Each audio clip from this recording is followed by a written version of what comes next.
Welcome, folks. We're here, number 638 of the Boxing Asylum Nuthouse Podcast. We got Justin with us. Des will be on in a few. Rob might even join us. He's on holiday having a grand old time. Who would want to interrupt that to talk about Buatsi versus Parker? I'd rather sit on a beach. But anyways, we're going in without the intro this week, changing things up a bit, messing with the YouTube algorithms. We say some very naughty words, and I think it's holding down our views. Or maybe we just suck. Or maybe I just suck. Who knows? But you can catch us here every Sunday, 8 o'clock in the UK, 12 o'clock Pacific time in the United States. You can catch us at patreon.com/Boxing Asylums for some more goodies as well. But yeah, we're going to kick it off today with Buatsi versus Parker in, I believe it ended in a majority decision that most people ringside tend to see Parker won. He felt very hard done by in the locker room, kind of a heart-wrenching interview afterwards, talking about, he thought it would lead to a better life for his kids and stuff like that. And you feel for the guy because, yeah, most people do feel that he won the fight. I kind of thought it was close-ish, though, after watching it. And I think a lot of what kind of set people saying, oh, Buatsi couldn't have won that fight, Justin, was basically they thought that Parker kind of swept the first handful of rounds there. But I actually kind of saw a swing rounds in 1 and 2, which would kind of throw the whole thing off a little bit. What are your thoughts? Yeah, God, it's every week. It wasn't a robbery as we know a robbery, because we know what robberies are. It wasn't a robber. They didn't just, it wasn't like Parker won 9 of the 10 rounds and they still gave it to Buatsi, but that's what fucking Carl Frampton thought. He thought Buatsi ran, or he thought Parker won. I thought Parker won. I thought Parker won the fight, but I'm not going to sit back and lose my mind that he didn't get it, because Buatsi did do some good things. It wasn't like Buatsi was doing nothing and that Parker was just dominating the fight. I don't think it was that type of fight where Parker was landing every heavy shot and he was controlling the range, doing everything perfectly. I've got to the point now, unless it's just extremely blatant, I'm not going to sit there and waste any energy on it. If you think it was a robbery, cool. I don't use that word anymore. Robbery to me is like Triple G Canelo won. There's different robberies that we've seen over the years, but this doesn't even come in the top 100 robberies. Parker, I thought he outworked him enough. I don't think it was not like Parker was throwing these incredible shots and he was landing bombs. It was an ugly fight, and those are difficult. That's the point. It was not a good fight to watch, because we had the Arthur fight before it, which was a really good fight. I wish those fights could have been switched, because you got yourself kind of built up for this main event because the co-main was so good, and these guys just kind of Buatsi, he was built up to be something that he just could never live up to. When he first come out, he had the pedigree. He had all these people backing him. He was supposed to be this boxer that had the punch. He could kind of do a little bit of everything. And his career has just gone nowhere. He's just hit the wall. Did he get a gift tonight? Probably. Was it an openly horrendous gift? No. But Buatsi, he's so, I can't put it. He's so vanilla. There's not, you think he can do more and he doesn't. And Parker, I think people lean towards Parker just because Parker, I guess is the best way I can put it, Parker looked like he was doing more than Buatsi was. And that's where I think people can kind of get, especially in a fight like you just said, that wasn't really doing a whole hell of a lot. The guy who looks like he's doing more sometimes is the guy that people are going to say, oh, he got robbed. Because look, he was moving around. He was throwing more punches. But it doesn't mean he was actually, neither guy really landed anything worth a damn. Neither guy was like landing these huge shots, and I think by like round 5 or 6, I had it on, but I was sort of tuned out. I just kind of was just watching it. You know what I'm talking about. You watch it, but you're not really watching it. You just kind of look in there, and I'm just like, it just didn't excite me. And I thought, if you think Parker got robbed, that's cool, but I'm not calling a robbery on that. It was just a close fight that Parker, he didn't do enough. I don't think Buatsi even did enough. I'd have been happy with a draw, because it was neither guy really deserved to win that. Yeah, I can dig that position a little bit. I kind of think it's, if I had to say why people might think that Parker was kind of hard done by in there, it's that there were a handful of swing rounds in there, and each guy had a few that you thought that they won cleanly.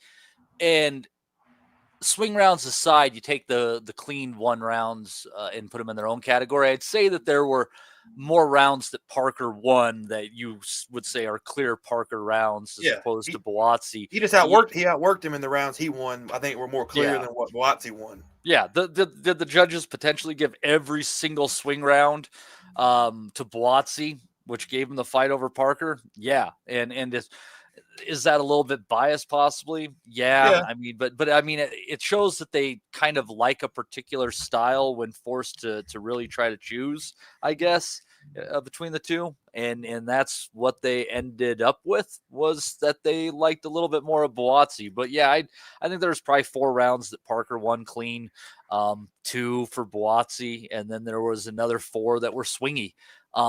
So and Parker's not stupid. We know, he's not getting a rematch. That was his one time. That's it. So it's like, I understand why he's pissed and his people are pissed because that was his shot.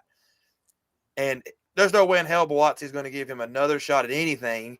Parker's going to kind of have to tick down the level again.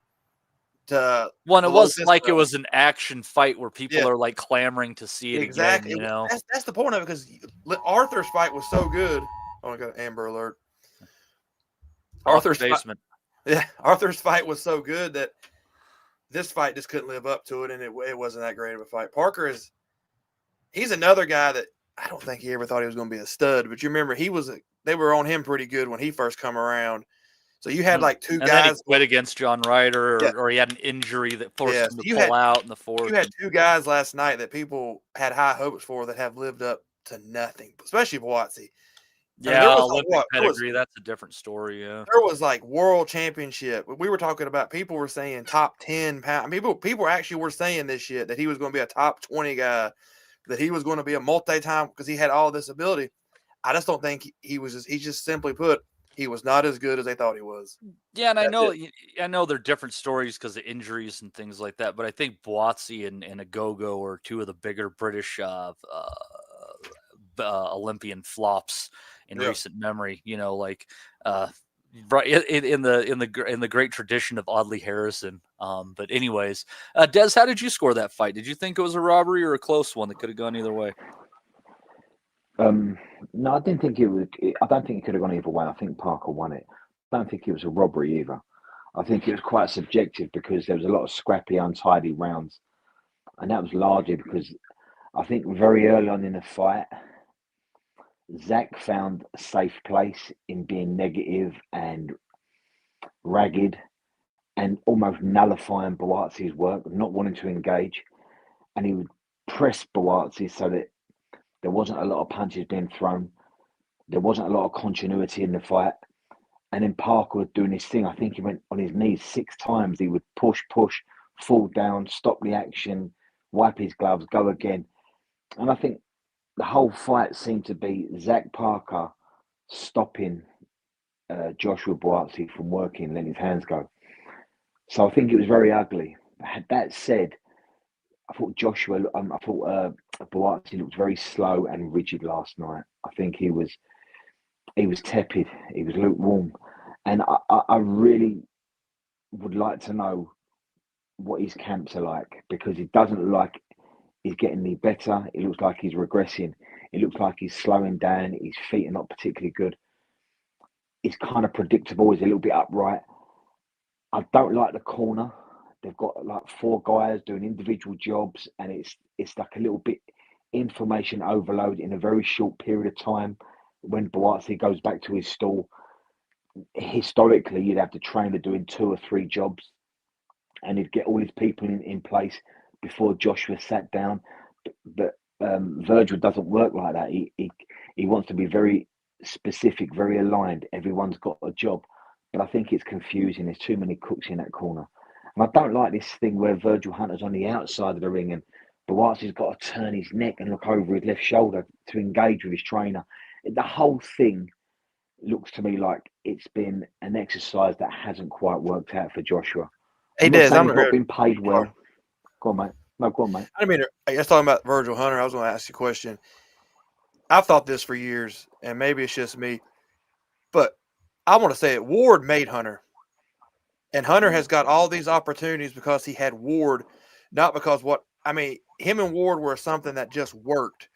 And he has not been able to replicate that with anybody else but Andre Ward. That's it. And I think he's a good trainer for Ward, but he cannot. It has not worked for anybody else he's trained. It just hasn't. Think about it. People keep hiring Virgil Hunter. He doesn't start from scratch with fighters anymore. They bring him in as like a mercenary type guy, and it doesn't work.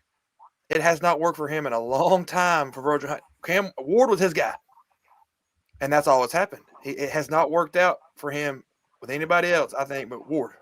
And it's like every time I see him, I keep thinking people keep hiring him. They keep bringing him in, thinking that he's going to bring that Ward magic. It has to be that what he did with Ward all those years ago, and it does not work. Zach Parker fought more of an Andre Ward style fight than fucking Joshua Buatsi did last night. Yeah, I mean, I agree. You can't argue what Justin just said there. Virgil Hunter seems to be someone that, look, any trainer and fighter have to have a chemistry and understanding. They've got to have this almost this telepathy between them. And Virgil Hunter and Andre Ward did have that. But I'm not quite sure that's worked for Joshua Buatsi. And sometimes I study these kids that go abroad, and I wonder how they're living. I wonder how they're training in camp. I wonder if the culture suits them. I wonder if the type of language they're hearing in the gym is the rocket they need. I just don't know. And there's something about British boxing, British titles and European titles and Commonwealth titles, they mean something to us. I'm not quite sure that translates in America. I'm not quite sure the urgency, the importance gets over. And I'm not quite sure they realise how kids will turn up. Kids like Zach Parker, that really Joshua Buatsi should be beaten. Not easily, but he's a front runner in that fight. But it wasn't the case. And we've seen Joshua get caught out in his last one against a good fighter in Cam Smith, but we kind of thought Cam Smith was at the end of the line. And I don't think that the whole experiment has worked out for Joshua Buatsi. And I think sometimes fighters look too far down the road, and they might have been better off staying local, staying in their culture, staying in what's got them as far as they've come.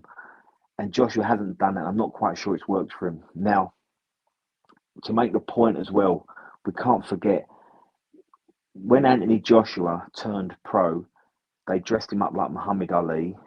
4 years later, Joshua Buatsi turns pro. He signs with the AJ Management Company, and they dress him up like Marvin Hagler.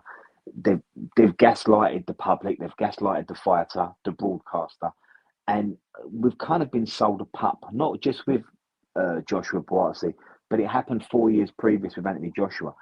And I just think this light heavyweight era is a lot less unforgiving than what AJ's heavyweight era was.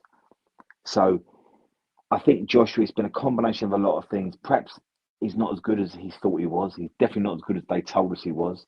I think there's been mistakes made along the line. I think he's probably had a few injuries, maybe a few too many holidays. He might have been paid a few advances up front, which afforded him a comfortable lifestyle.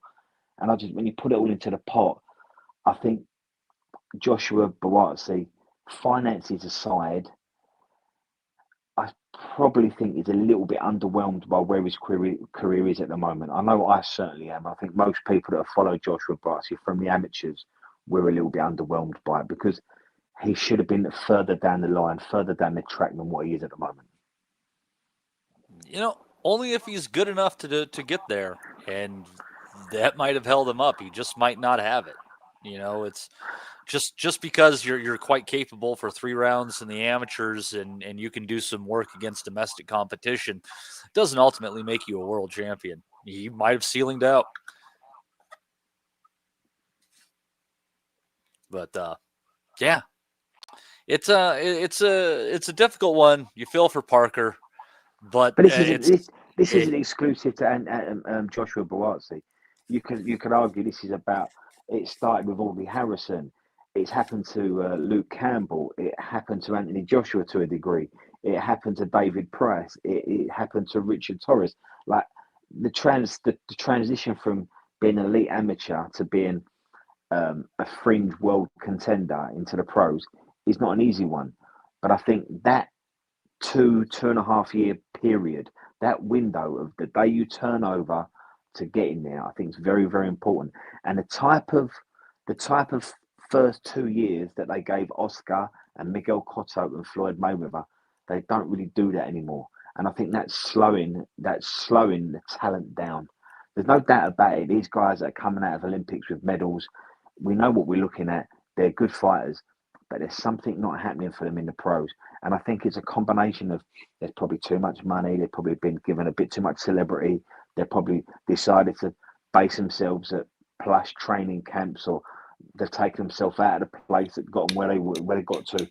So I think there's quite a few things in here. And if you throw in a few injuries and a few bad choices, it can take you down this path. And I think sometimes, particularly if you're a very good amateur and you're turning over, I think you should simplify it all and keep it a very narrow path for the first 2 or 3 years until you get somewhere European level, fringe world level, and then you can start making a few tweaks. But for the first 2.5 years, I think it's about keeping it very simple. I'll tell you something. I just thought of this too. This is going to be weird. I think part of the reason why that we often find ourselves with such a gap between the levels of some of the higher weight British fighters, in like thinking like, oh, they could go to world level and then they just like never get there. It's because they don't necessarily have the same tests available at the weight. Because I hate to break it to you, the foil for a lot of these amateur standouts is a Mexican or oftentimes other Hispanic fighter who has no real amateur background, gets in your chest and beats the shit out of you, and not a lot of those at 175 pounds. But you look, welterweight and below, all those British fighters have to run into him sometimes. And I got to tell you, honestly, more than 50% of the time, that's their foil. But 175, you don't deal with that. So the only answers you have are European and other domestic competition before you really go up to the tight list, who might be A+ fighters, as they are oftentimes. Benavidez is probably an A guy, Bivol A+, better be of A+, etc. But I think there's a lack of tests for some of those higher weight guys, just because there aren't the number of fighters that there are available welterweight and below, with that sort of Mexican style, who just beat the shit out of amateur background fighters all the time. Feel free to reply to that, or we will move on. No, there's loads of theories to be had. There's loads of, we could talk about it. This could be a show on its own. There's also, you look at guys like Osles and Glazias, who was my standout last year. He went to 5 Cuban finals, national finals, and got beaten every single one of them. But he's the one that's made huge progress in the pros. And if you look at someone like Tyson Fury, who was second fiddle to David Price, look at the trajectories of their pro careers. If you look at George Groves, who was second fiddle to James DeGale, he had a brilliant pro career, and so did James DeGale, obviously. But the point I'm making is sometimes being entrenched in that amateur system, that elite system, learning a style that's ingrained in you. And there's no better example than, say, a Fraser Clark and a Fabio Wardley. And we spoke about this last week with Fabio. He knows how to punch with you. He's teak tough and he's got power in both hands. But if he'd have been an amateur, they'd have coached that out of him. And I just think now, more so than ever before, I just think there's such a difference between the way they train them in the amateurs and the way they train them in the pros. What's required in both different in the two different codes. And I think we're seeing it's a lot harder now to get an elite amateur into the pros, and in 2.5 years make an established world-rated fighter like Oscar, like Miguel, like Floyd. And don't get me wrong, there'll always be one or two that can do it. We're seeing Andy Cruz being fast-tracked. David Morrell got fast-tracked. But as a rule, it just seems to be an awful lot harder. And we're seeing kids winning Worlds and Olympics and even Europeans, and we're thinking, I'm not quite sure these are going to transition over to the pros like we would have thought 20 years ago. And of course, we have to accept now that Kazakhstan and Uzbekistan have absolutely obliterated the amateur scene in the last Worlds. So we don't expect them to turn over. But we are losing that feed from amateurs to pros. And I don't quite know the reason for it. I think it's probably 5 or 6 things, and it's a collection. Yeah, and I think they're kind of feeling it out and seeing and getting changing emotions on it. I mean, Delicious Ori had a fight, and he's like, no. So I don't know. We'll see where all this goes, but my main point is, there's not enough hard swinging Mexicans at 175 for these guys to test the waters. I see some fair points that they had better. You guys have had better title reigns and a better, just more tight list at higher weight classes. Yeah, because didn't have to fight a bunch of freaking hard swinging Mexicans to get there. And then what British promoters have been great at over the last 35 years is getting one title onto your shores and keeping it there. And Eddie damn well would have done it for Warrington, Lee Wood, etc., had it not been for guys like Mauricio Lara, Luis Alberto Lopez, hard swinging Mexicans. Once again, the foil of British people. Anyhow, did you see Delicious Oreo's pro debut? Yeah, he looked okay. Yeah, but it wasn't like it's the same as the Lewis Edmondson, isn't it? It's like you look at it, like, you're going to take years and years just to tweak this style, plant your feet, and this is going to take a very, very long time. And how do we know you're even going to get there?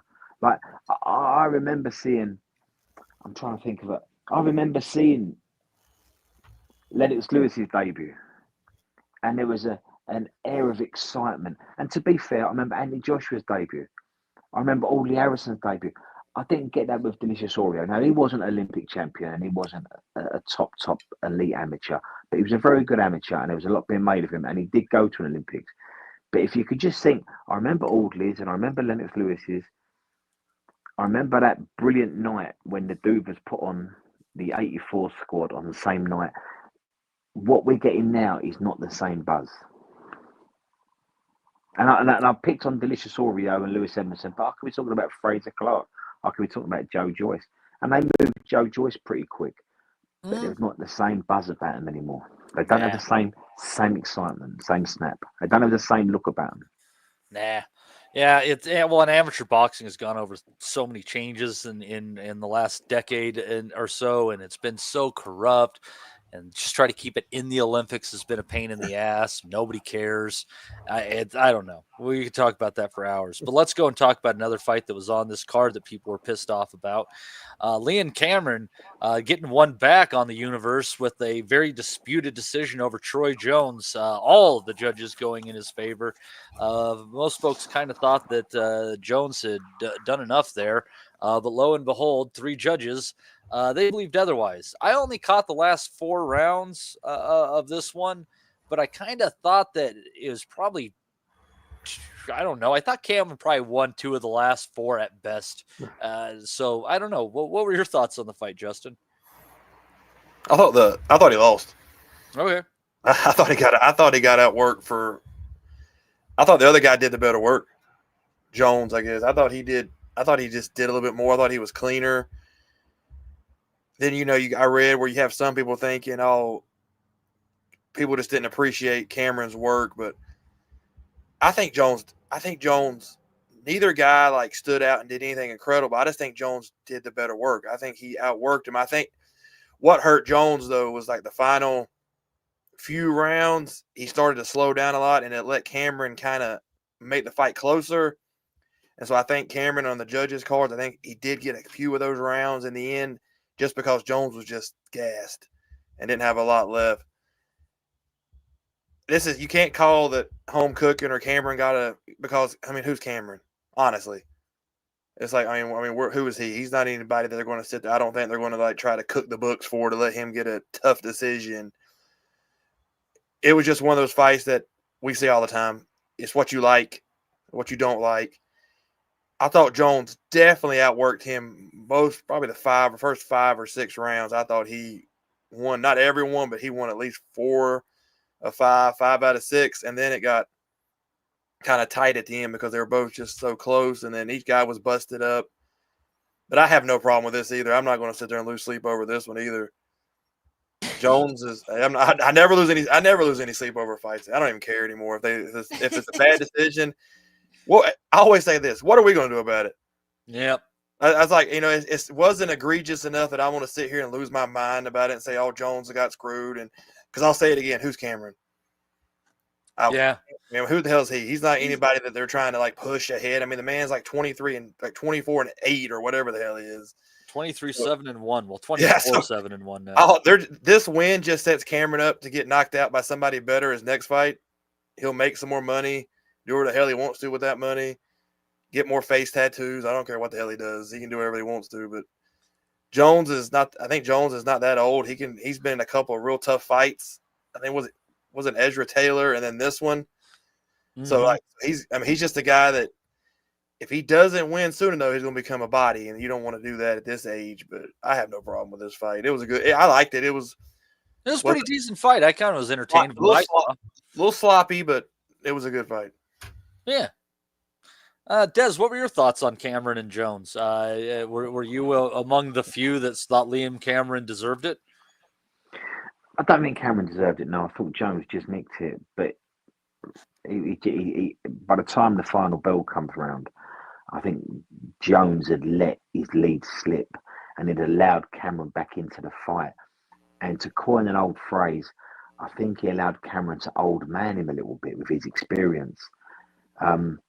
Jones started really well. He outworked Cameron in the first 3 or 4 rounds. He moved his feet really well. They were very quick. Jones had a lot of high energy. He was the younger, fresher fighter, and he let Cameron know it.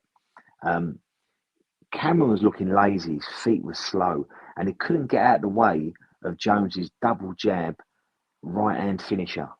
And it was catching him on the way out all the time. His feet weren't quick enough. And Jones started investing in the body heavily, and he was really in control. Now, this is where discipline, mentality, and mindset are very, very important to a fighter. And the reason Jones is a domestic kid and might only ever be a domestic kid is because he might need to improve on his mentality. Because come around 5 or 6, he felt comfortable, he was in charge, and I think everybody thought this is going to be a certain win for Jones.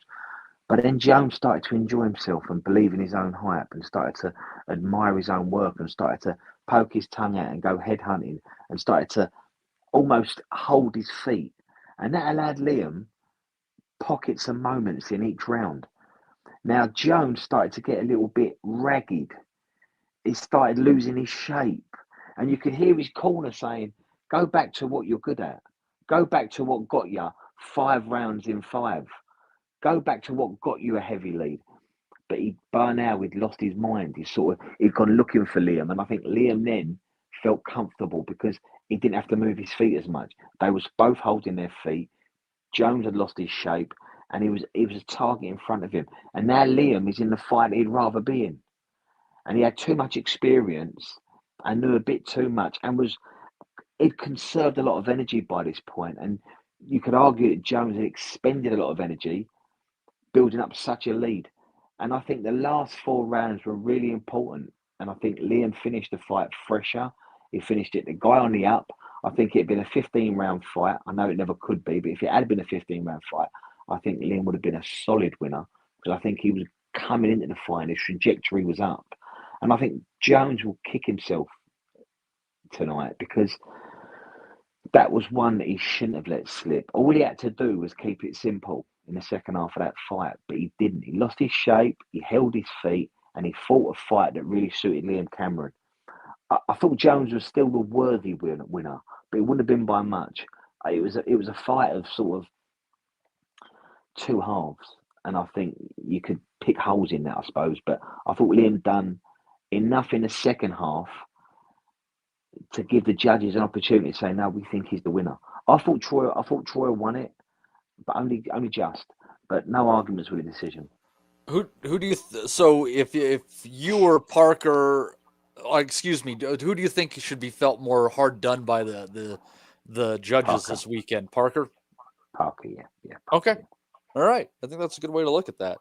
And there's another close fight this weekend with Bradley Rea losing a majority decision to Lyndon Arthur after dropping Arthur with a hard left hook early on and letting him off the hook. And Arthur ended up working his way back into the fight. Jabs, right hands, uppercuts straight down the middle seemed to be the foil for Bradley. And Arthur had his hand raised at the end, a little too close, some say, even though the right guy won. But it was actually a pretty quality scrap at the end of the day, Justin. I pretty well enjoyed this one. I think what changed that fight is when Rhea knocked him down and then Arthur come back, and I think he won the next round. Yeah. Kind of like, he just – that kind of put the fight back in towards his way. Hey, you knocked me down, but I'm going to – and Arthur had a pretty jab. That was just right in Rhea's face the whole damn time. That was a really – that's the thing about Arthur. I think like the second half of the fight, his stuff was just cleaner than Rhea's was. Rhea kind of was just a little bit more sloppier, and Arthur was cleaner. His shots were prettier. I guess the best. I mean, without a way to put it, just looked better. That jab, that 1-2, he was landing some. He just looked smoother a little bit in that second half. So I think Arthur won. I have no issue with that round card. I think Arthur looked the best. I think it's funny. This is the third fight on this card that it was kind of split in half. Rhea looked better to start, and then I think Arthur finished it a little bit better, and that's where Arthur won the fight. But yeah, that jab was just in his face, busted up Rhea most of the fight, and I think that's what won it. It just looked smoother, and I'm not even upset about that. I think I thought it was probably the only just decision of the night. And that's even not having a huge problem with Buatsi versus Parker, but this one I'm like, the right guy won. Yeah, Rhea got sloppy and Arthur didn't. He never got really sloppy. He kept to what he does, real tight. He was landing his shots, and that's what won. That's what won him the fight. I have no issue with that. Arthur, it's funny. Arthur is like, you can see the ability. He just can't. Sometimes he just can't put it all together, except for the yard fight. He did one time, kind of put it all out there. He's smooth once he gets going. Yeah, I don't know. Des, what is that you think takes Arthur out of his rhythm that Ray didn't do or doesn't have? That's a good question. I think Ray took Arthur out of his rhythm early in the fight. I think Ray set a really good tempo, good pace, and if you're going to fight Lyndon Arthur, you can't fight it at Lyndon's pace. Lyndon's a very laid-back, lethargic type of guy who likes to dictate the pace of a fight and get behind his jab. We've seen him do this for a career. I think Brad took him out of that zone for the first four. He's dropped him, and this is one of them cases where dropping the kid might not have suited Brad. And what I mean by that is, we spoke about mindset and discipline with Troy Jones, and I'd apply the same thing to Brad last night. I know it's hard to say this to a kid because it's your biggest night. There's a European title involved. Lyndon's a big name and two Manchester kids. But you almost have to have the mindset, I've dropped him. That's a 2-point round to me. Now we go back on the jab. We go back on high energy. I keep him at an uncomfortable pace. But I think pretty similar to what Jones did. I thought Brad lost his shape a little bit halfway through the fight, and he held his feet. And maybe he was struggling with the pace that he'd set, because in the early stages of that fight, he set a very good pace. He got this early knockdown, and he took Arthur's jab away from him. And Arthur does not like to fight at an uncomfortable pace. He doesn't like to fight at a pace that doesn't suit him. And I think going into round 6 or 7, I think Brad had kind of either fancied the job too much and found himself gassing a little bit. I think Arthur had somehow managed to tone it down and dictate the pace and get behind his jab. And his jab was working lovely in the second half of the fight. And very similar to Cameron, but I think probably much more definitive. I think Lyndon won the second half of that fight and won it well. We turned that one around. But I think, again, there's kids at domestic level and there's kids past him through domestic level. And I think guys like Brad Rhea and Troy Jones, Zach Parker, these guys they're domestic kids. And if they want to get out of domestic boxing, they've got to get their discipline and their mindset just tweaked, because when you've got a fighter in front of you like Lyndon Arthur, who's fighting for his career, who's had a decent career, who's boxed at top domestic level, he's even dipped his toe in at world level, you're not going to con him out of it or kid him out of it. You're not going to bluff him. There's nothing Brad could have done last night that Lyndon hasn't seen before. So I think Brad just lost his discipline, which means you lose your shape, you're holding your feet, and you're not doing the things that Lyndon doesn't like anymore. And I think that's ultimately what cost Brad last night. But of the three results we just spoke about, Lyndon Arthur was the one that, and it was all close, but I thought Lyndon Arthur was the one that probably won it the most. Interesting. Yeah, it's funny. The only one of those fights that was a whatchamacallit, a unanimous decision was for Cameron. every the other one, he had a majority, he had a split, or two majorities actually. So yeah, interesting little night of boxing there. And then if you go over across another point, mate. Sorry, mate. While we're talking about that British card, you know, I'm not talking about corners.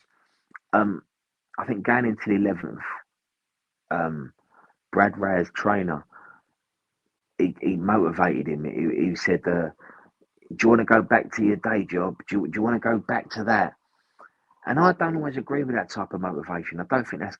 I mean, listen, a trainer knows his kid, absolutely, but I think you should be tactical with this. I think you should have a plan B. I think just to say, do you want to go back to your day job, or do this for your mum? I think that's lazy coaching, and I think sometimes that can cause an anxiety to a fighter where he overreaches and rushes his work and perhaps becomes a bit frantic. I think a trainer should be sitting with a kid saying, "We're still in this, but you've got to win these 2 rounds." Now, I'd advise and give him some tactical advice. That's what I would have liked to have heard. I think it depends on the fighter. You know, It does. You think about it like Teddy Atlas and getting Povetkin going, talking about his dead dad and shit like that. And I think correct, yeah. It's just different strokes for different folks in that one. And speaking of that, like, you know, how do you know that your charge doesn't like giving handy J's behind the dumpster in the alley? Maybe that's their true passion. What if he hates What if he hates his family? Yeah, you don't want to fight for him. I don't know these things. Yeah, you know when you're in a boxing ring and you're breathing and you're sore and you're cut, and in your mind you think, I'm trying to score this one, but I'm behind, and you've got the weight of the world on your shoulder. I'm not quite sure you want to hear outside problems. I'd much rather a coach tell me, "Come on, what do you want me to do?" That's what I'd rather hear. Hey, Des, I'm going to tell y'all a funny story. You're talking about motivation. This is probably what Des is trying to say. Y'all, what people listening don't know, but I'm a huge North Carolina basketball fan. Michael Jordan, all them. Fucking Tar Heels, baby. So they were on the road and had a really close game, and it was like a really big deal. And he had them all in the coach had them all in the huddle, and this was the end of the game. And instead of giving them that, you know, your friends and families are here, you're going to let them down, he was like, "Have you noticed how fucking ugly those cheerleaders are for Duke?" And they all started laughing. That's fucked up, man. I actually loved the Blue Devils when I was growing up. He was like, he broke the tension. I think sometimes if you're a trainer, like I don't know, I just think you don't, like you said, you don't have to be so serious. And I just thought that was funny, and they won that game. And the player said, because he said that joke, and I think Des is right. Sometimes these raw speeches are just too much. It's everybody's different. I just thought that was funny when he was talking about how ugly as hell those cheerleaders were, and they won. That got me fired up. They would, like, not a one of them Duke cheerleaders, they would have kicked out of bed for eating crackers, my friend. Anyhow, let's move this along and go more British action, except British action from Florida. with Jordan Thompson moving up to heavyweight, taking on Cuban import Lanier Perro, who is still undefeated at this point in time. And what was Thompson just gave away too many of the early rounds. Perro's body work was definitely ruling the day early on. I think the first round I had where Thompson got on the board was the 5th, but he really took charge at that point in time. And going into the 9th, there's a point deduction in there for low blows at one point against Perro. So going into the 9th round, I did have Thompson needing to win the last 2 to eke out a decision, but he would have definitely done so on my card. And he was winning the 9th round until about 20 seconds left to go, and he ate a big shot over the top from Perro and lost his legs on that one, and definitely lost the rest of that round, probably losing the round on all the judges' cards. And then the 10th probably went to Perro as well, taking the fight out of the hands of Thompson, unfortunately, in that opportunity. But I got to tell you, Des, I wouldn't throw in the towel on heavyweight if I was Thompson. I think he can definitely still do some good work there. And I almost was watching this with him and wondering how the hell this guy ever made cruiserweight. I mean, he's a freaking unit at heavyweight. He looks he looks fit, muscular, like he's in a legitimately good fighting shape, not just, fat heavyweight shape as so happens. He just ran into a guy who was really skilled and probably started a little bit too late. Right, so to confess, Matty, as you know, I'm spinning plates at the moment. You're fine, Justin. Same question. No, Matt. Oh. I've not finished. Sorry, Matt. I saw the weigh-in, so I could talk about the way he looked. I know the result. I've been monitoring the card, but I've not had a chance to watch it. But I totally agree. But what you'll find is them cruiserweights, they're really heavyweights that are cheating, to coin a phrase we used to use. They're just boiling themselves down to cruiserweight. And by the time they get into that ring as a cruiserweight, they're nowhere near cruiserweight. They're all heavyweight boxers that boiled down. And when they allow themselves to eat and train and they've got a specific program, they jump on the weights, they get into the rice and peas and the protein shakes. Before you know it, they look amazing. So anyone that's a cruiserweight, like a Jordan Thompson, and the same can be said for a lot of them guys, whether it's Lawrence or whether it's Richard Riakporhe. If you said to them, listen, you're going to have 6 months to go and get the best 2 stone on you, they'd look amazing for it, as most people would. There ain't many sports in the world where they boil people down. There ain't many animals in the jungle that starve themselves before a fight. Boxers are quite unique to that. They usually go into a fight because they are starving and they have to fucking eat. Yeah. Well, so Jordan Thompson, he looked really good on the scales. I've not seen the fight. I know the result. But he reminds me a little bit of, and our listeners will remember Wadi Camacho. I remember if you and Justin remember Wadi. He's this cruiserweight boxer that I can imagine looks really good on the pads and he's pretty good in the gym, but there's something missing. And we've got a lot to see from Jordan to see if he's ever going to be that kid that can win British heavyweight titles. And when you look around the landscape now, whether it's Fraser Clark or Jamie TKV, David Adelaide, Fabio Walder, I know he's moved on now, but it's quite a dangerous pool. And I'm not quite sure Jordan is ready to swim in it. But we like Jordan. We like his team. I like the move. I like the way they've got him looking. But that was a shame last night because he needed that one, really, if I'm honest. But he can come back to the UK and he can start again in a new division and we'll see where he goes. Yeah, I think this might sound odd, but I think he would be a good opponent for the loser of Clark and TKV because they're going to, each of them are going to need dance partners in a way to get themselves relevant again quickly. And that should probably be a way to do it. Well, funny you say that. That's a great shout. I'll probably tweak that a little bit. I wouldn't let him nowhere near Fraser Clark, but I think him and Jamie TKV, him and Solly Dakers, him and Dave Allen, him and Johnny Fisher, I think they're all great opponents for him, and they can all work it out between themselves. I think that's a type of, you pitched it nice there. I think that's the level I'd put Jordan Thompson in at. I think he'd beat the shit out of Johnny Fisher. And he would beat the shit out of Dakers. Yeah. And Dakers, too. He would knock him out, I think. Yeah. Justin, what were your thoughts on the fight? I know you're like me. You don't have a life. You sit at home on a Saturday night.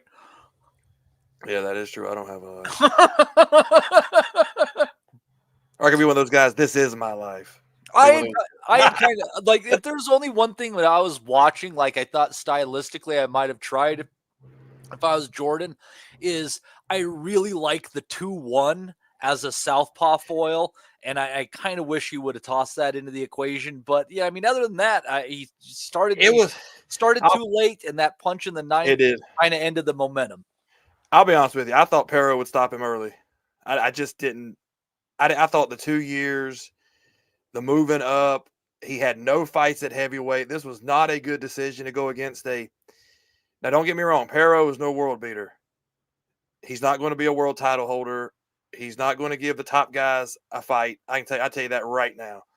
But every professional Cuban heavyweight before him. He has so much, but it is just not enough. It's not enough. He's got a great counterpunch. He knows how to throw every shot. It's not enough. And you remember, I think it was Don Charles. I think it was like the second or third round. He was getting on to Thompson. He was like, "You've got to do more." He's like, "You cannot let Pero just walk in without making him punish." He was just not doing anything for about the first 5 rounds. A lot of movement, a lot of wasted movement, a lot of things that didn't work. However, he turned it on. He started actually engaging more. Maybe that's why he got clipped in the 9th. But Pero's got a really sneaky. That's what he's good at. And that's how he would, if he ever did beat anybody like a high level, it would be because he would catch them with a sneaky little shot, because that's what he caught Thompson with, that quick little left hook when they were engaging. I didn't think it was a great idea for Thompson to fight this guy in your first heavyweight fight. But honestly, last night for Thompson was a win-win. He didn't take any major punishment. He's only 33. That was a hell of a learning fight for heavyweight. He's kind of figured out what he did wrong. Nobody gives a shit that you lost. Losses don't mean nothing. That doesn't mean anything.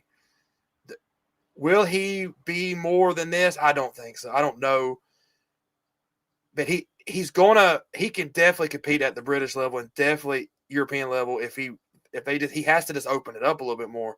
He wasted almost 6 rounds of not really doing anything, and that's why he lost the fight, because Pero banked all those rounds, and that's what the judges had it that way. They had all those rounds, and he had to get a little too aggressive at the end, and that's why he got caught in the 9th. If he didn't have to push it so much, he had a kind of wounded guy in front of him. He could have kept at the end of a jab. If he had just opened, but then if he'd opened up more, maybe Pero would have caught him, because that's what Pero was wanting him to do.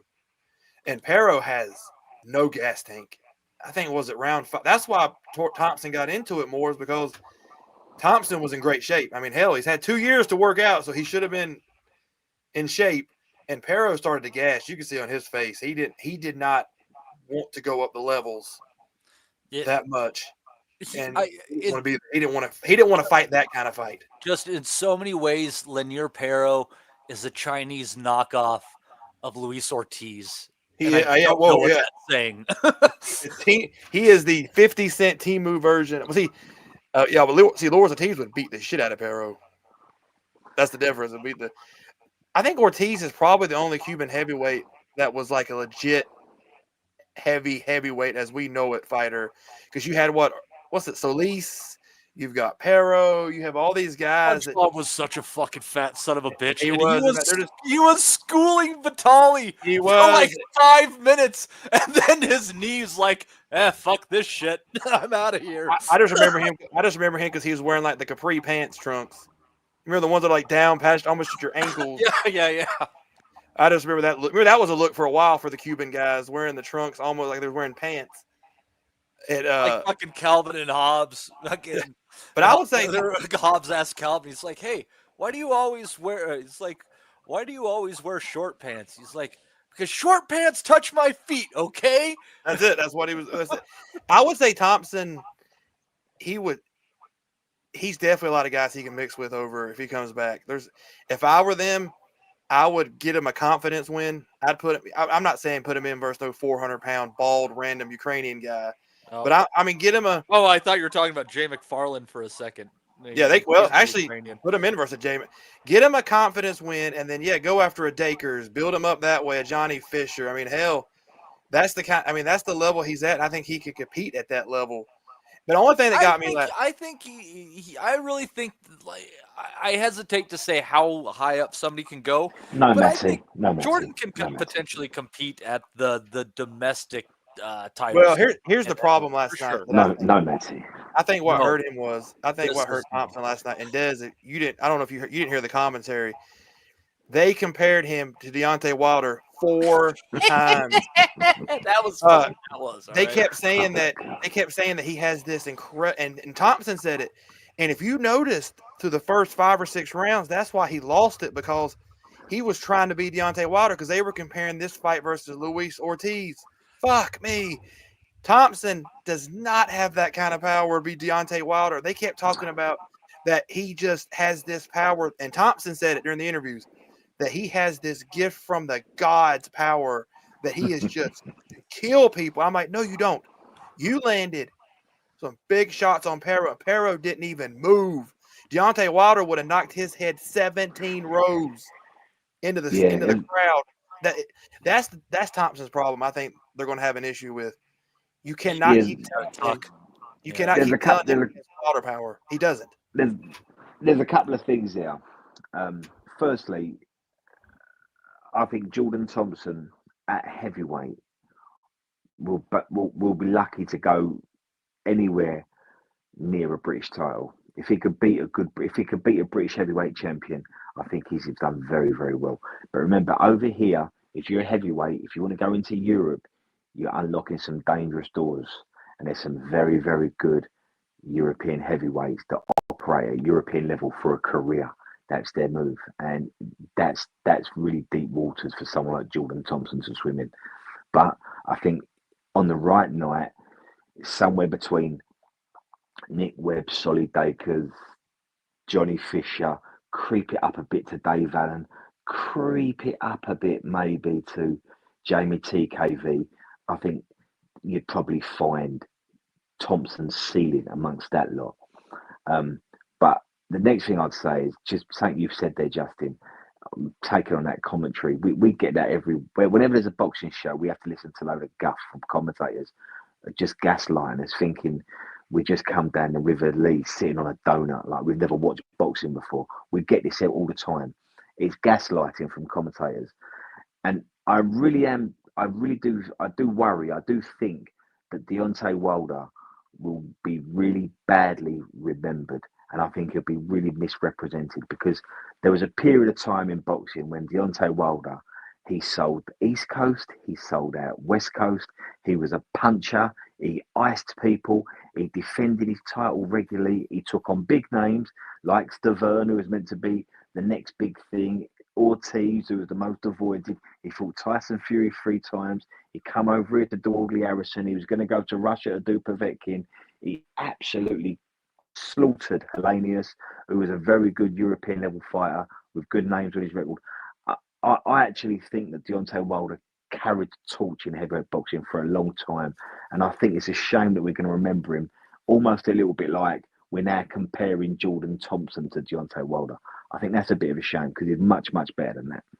Deontay Wilder they were comparing his power, not skill. Not that. It was just because they kept saying that. Sure, yeah. They kept saying that it doesn't matter how late and I think that's what hurt Thompson last night, is he was waiting for that big shot that I don't think he has. That you can't. Deontay Wilder is. You can't keep calling people's power like him. That is a power that is we're not going to see that kind of power at heavyweight. So unique. That was unique. He could knock you out at any angle, at any time. That's not going to. We're not.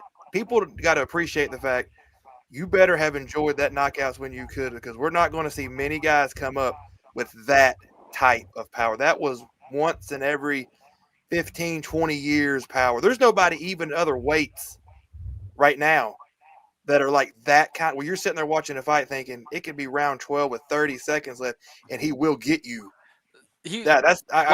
Wilder was a human highlight reel. That's the difference between him and other. There's like lots of guys like Golovkin who like beat people down and have some really hard shots, but like every time Golovkin ended somebody, it's basically worthy of the ESPN top 10 of the week. Yeah, I mean it was unfreaking real. And if anything else that people should think about Deontay Wilder, be dismissive of him however you may want to be, he is the best. Or excuse me, the best might say, like, technically sound. He is the hardest puncher in heavyweight boxing since Ernie Shavers. At the very least, that's what Deontay Wilder is. And that says a fucking lot. But I've said it before on this pod. Matty. It would take 8 coppers to hold Robert Helenius down. And Deontay Wilder done it with half a punch on the back foot. Like, his power was phenomenal. And I've seen Mike Tyson, who was a different type of phenomenal at the time. But Deontay Wilder might be the most unique puncher. One punch power I think I've seen in my lifetime. I'll never see Ernie Shavers. But you're quite right in your assessment. He's the biggest one punch knockout artist since Ernie Shavers. He had such a unique skill set and talent. And it really should be. And when you look about his career, and he, like I said, he sold out arenas on the East Coast. He sold out arenas on the West Coast. He brought excitement. He had character. He had charisma. He had charm. He had a bit of personality. He had a bit of drip. He had an attractive wife. I mean, this was a guy that was good for heavyweight boxing for a period of time. Yeah. And then, it kind of fizzles away and stuff like that. And I think there's going to be a lot to the Deontay Wilder story once he retires and such. Like, I really think the last 5 years or more of his life, might be worthy of a movie in itself. Just get this hunch because you hear some things. But anyways, somehow we ended up there from Jordan Thompson and the Fat Cuban. But let's get back into that card. And this was the best fight of the weekend for me, for anybody who hasn't seen it. Ingram Gomez and Travius Ingram on the undercard of that fight. What a war this was. Going to a split draw.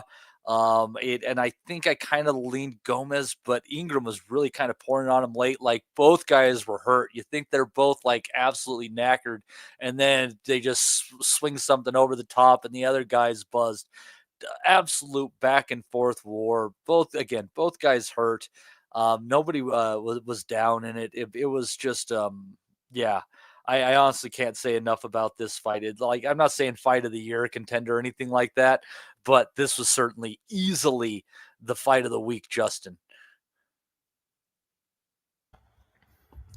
It was, I think Gomez, I had him winning like the first 4 or 5 rounds, and then all of a sudden Ingram, it's like he was like schooling him. Like, do you remember that sequence where Ingram missed like 8 jabs in a row? Gomez looked like a prime, like just he was just all over Ingram. I didn't think the fight was going to go 10 because he was just all over him. And then all of a sudden Ingram it's like he just said, fuck it, I'm going at it. And he just started throwing. I mean, his motor was unstoppable for the final probably 3 or 4 rounds. He just kept throwing, and Gomez couldn't keep up with him. He couldn't match that pace. And all of a sudden, he was on the back foot. And then Ingram, I was impressed. I didn't know anything about Ingram, honestly. I was impressed with just the fact that I think he broke his jaw and he fought round. I don't know how many rounds he fought with a broken jaw. Yeah, his jaw was fucked at the end for sure. But you got to give Gomez credit because Ingram was putting it on him for about 2 or 3 rounds, and all of a sudden, it might have been because he broke his jaw. I think that's probably where Ingram.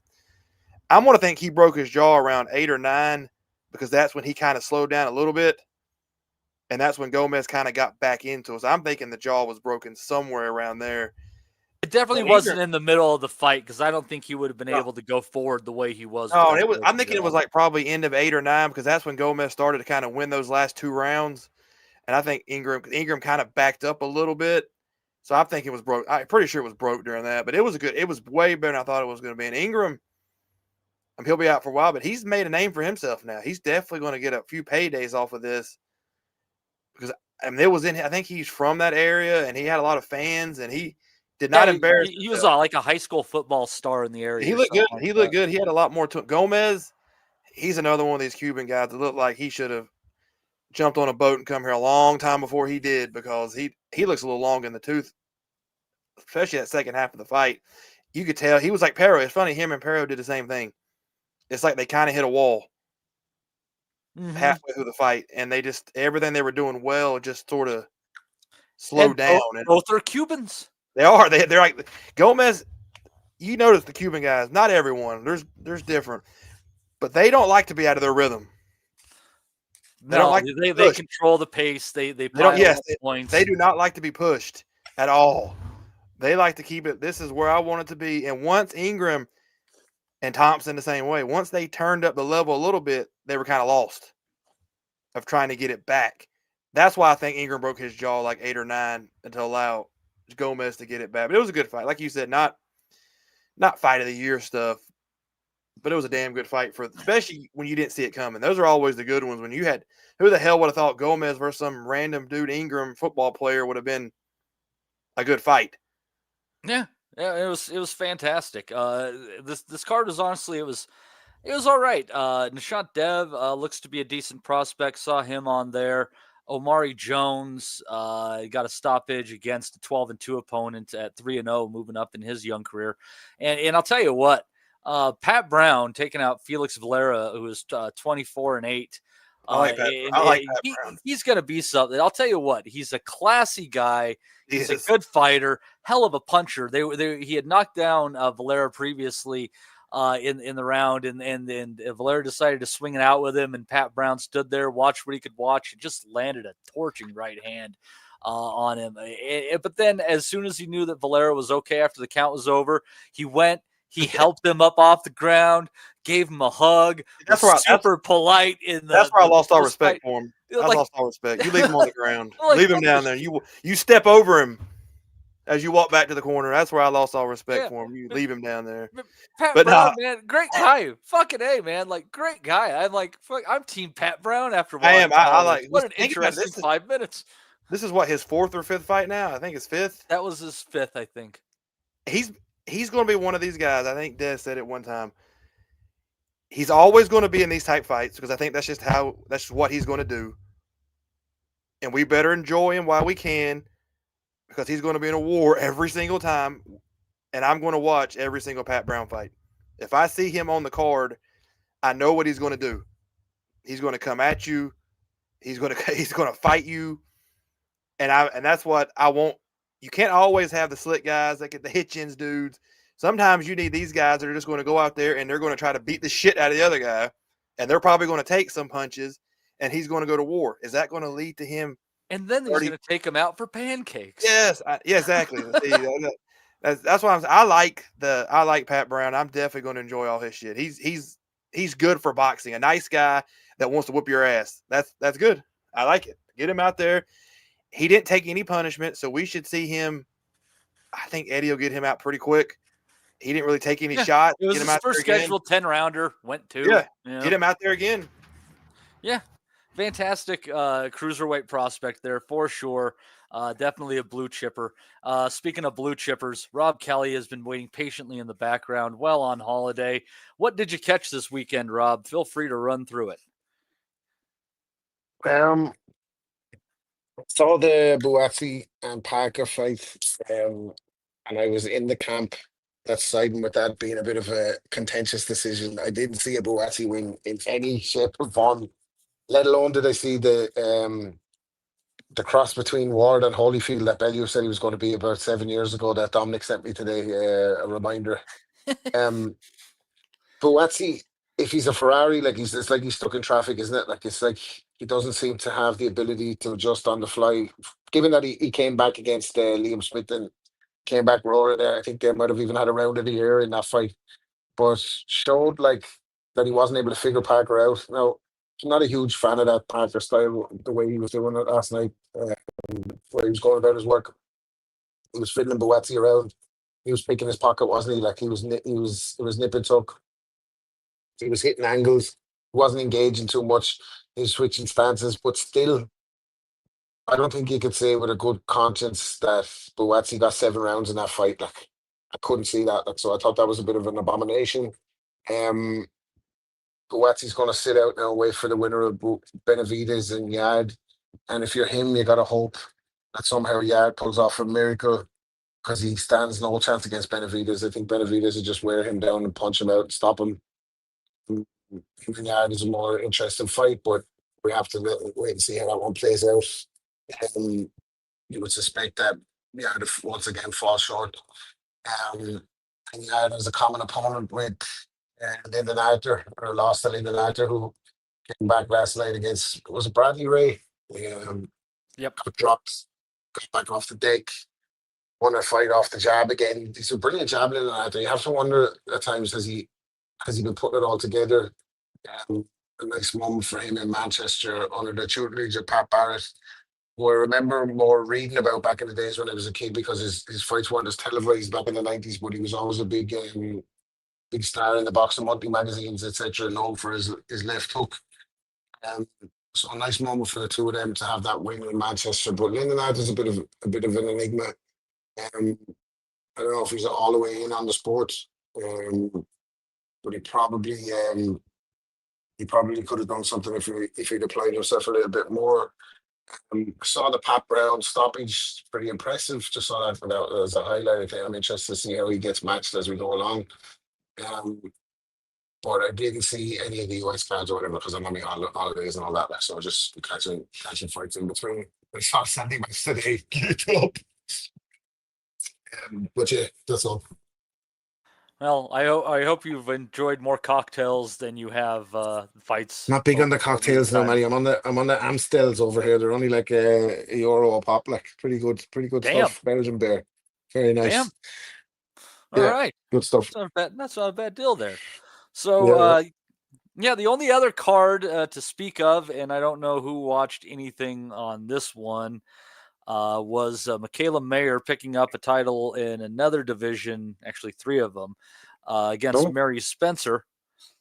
And what was, she was a clear favorite in the fight for sure. But I mean, the way she beat the shit out of Spencer moving up a weight class was kind of ridiculous. And she just absolutely laid it on her, working inside, really crisp hooks over the top. Every time that Spencer started to get her jab going, Mayer was able to get inside and catch her. Probably she got touched with a few uppercuts by Spencer that might have caught her attention, but all in all, just a dominating performance by Michaela Mayer up in Canada. It's hard not to be impressed with this one in particular. Did any of you guys? I know Justin didn't catch it. Did any of you guys catch it by chance? No, I didn't, mate. Not me. No worries. I know. But did I say before that I think Mary Spencer sounds like she probably solved mysteries in a low-key American town in the 1980s, don't she? Possibly so. Yes, or she'd just be like a school teacher or something like that. But it was all in all, that was the main event on a card that had a couple of interesting fights going on. And actually only really one of them was particularly interesting. Wilkins Matthew going the distance with Shaquille Finn. Finn hurt going down in round 3, only to come back and hurt Matthew late down the stretch and really making him work. I didn't like the scorecards in this one. I don't think Finn won, but they wouldn't have given him a chance had he. This is a really good test, Justin, for the young Matthew as he's coming up against Shaquille Finn. And this was honestly just a very enjoyable fight. Finn did what he was supposed to do. He was supposed to push this guy and test him, and that's exactly what he did. Because Matthew had to dig deep because Finn kept coming, and the fight was closer than I thought it was going to be, especially when he hurt him. I thought, maybe he would finish him off, but this is the kind of shit you have to have. You have to have these kind of fights to push you and kind of see where you are. And Finn did exactly. I think that's exactly what Matthew's corner would have wanted. He got through it versus a tough guy who just kept coming, who wanted to win. Finn didn't show up just to be an opponent. He actually tried, and it was a good fight. I think Matthew passed this test. Now I think you got to click it up to the next level above this guy. But it was a good fight, and he did what he had to do. And Matthew is a good puncher too. I mean, It's no joke to knock down Shaquille Finn. The dude has a tremendous chin, and he put him down. Probably hurt him once or twice more. He has a hell of a chin because he landed some bombs on Finn, and he kept coming. He landed absolute bombs, and Finn kind of would shake his head, and then it's not stop. So that's something you got to learn because you're not going to knock out everybody when you get up higher levels. So I think this is everything you could ask for if you were training him. He didn't really get hurt. He didn't take like a lot of punishment, and he had to go to war. You kind of get all of it in this one. Yeah, great matchmaking by the Canadians. They're definitely doing very well on that front. I'm telling you, Canada's going to be the new United States when it comes to international boxing, because they're just willingness to take all these people in. I mean, because Artur Biaslanov was on there. He beat Sergey Lipinets. I did over 10 rounds. I'm shocked that it actually went the distance. Lipinets got beat pretty bad, but Biaslanov, not necessarily the kind of killer instinct sort. He is a very, very sharp, a little bit of a safety first boxer, but I mean, he's just very, very skilled, very accurate, just not that killer mentality, but he moves on. Lipinets, he's still brings enough to be to give guys some rounds. So I'm not saying he's without and he should hang it up. There's still a little bit there for him.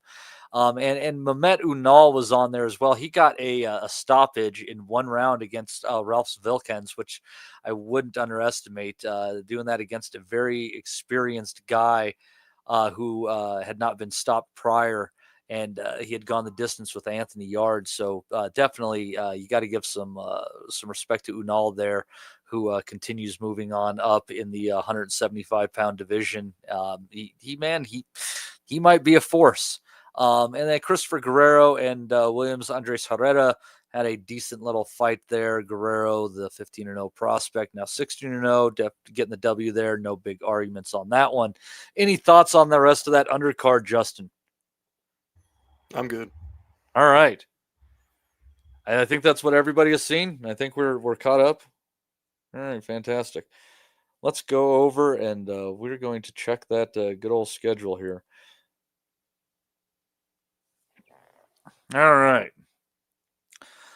Let's see here. So on Friday, I really, really like this card. You're gonna have it's a Pro Box card on Friday. Gonna have a headliner of Nicholas Flaz against Tiger Johnson, and then you're gonna have Dominic Valle again on there against Miguel Angel Torres Nunez. A really interesting fight for me with Katsuma Akatsugi taking on Guillermo Rigondeaux conqueror Vincent Astrolabio, and also I believe the Mongolian Senbatar Erdenabat is taking on Brandon Leon Benitez. That's going to be on a Pro Box card this Friday. I really like that card, Justin. I'm sorry to go into you again on this one. You and me are the ones who really pay attention to those. I think the Flaz and Tiger Johnson fight, that's a really interesting contest. And I think Akatsugi and Astrolabio is a really good kind of next step up for a guy who's sniffing around a title at bantamweight. Is it just me, though? Is it Pro Box? Every fight card has the crazy names. There's no like John Smith versus like Jose Lopez.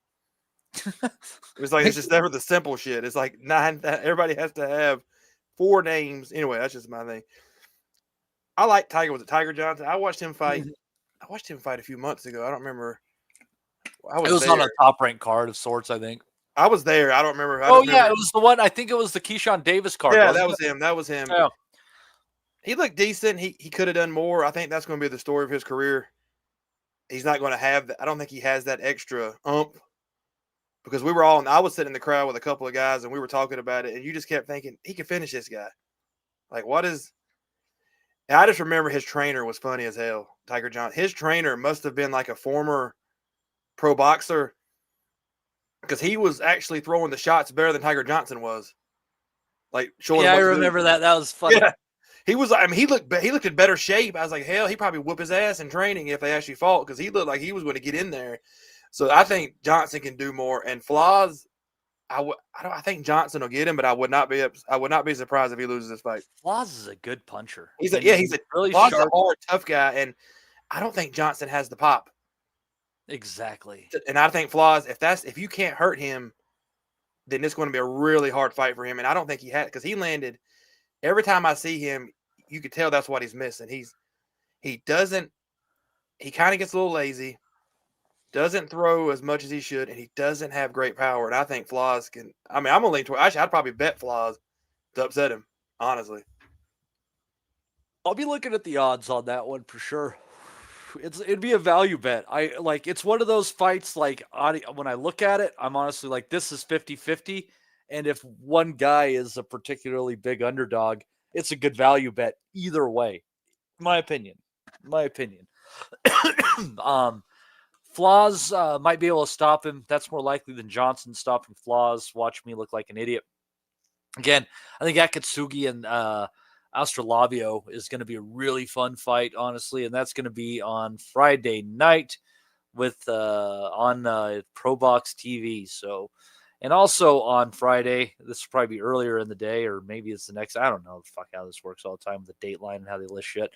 But Kamil Bala and Sergey Vorobiev are going to be fighting on a DAZN card, so you got that going for you. And also that night on DAZN, going to have here's one for you, Rob. Going to have Justin Figueroa and Jose Perdomo, but more interesting than that, Otto Wallin is taking on Chris Thomas on this DAZN card from Atlantic City. You got to be excited for that one. Hopefully, Big Otto can build his way back up again. Rob is not excited about Big Otto. Give me a sec there. I think there's some problem with the mic. Just give me a sec there. I'll be back on 1 second. You're fine. I can hear you. He probably wanted the Camille Bala fight to break down instead of the Wallin. Big Otto, I don't know. Sorry, I'll come back on the headphones in a sec. You're fine. Oh, I can never know. I can hear you fine. Yeah, I don't know if I can hear you. Hold on. Sorry now? Yeah, you're fine. Oh, there you go.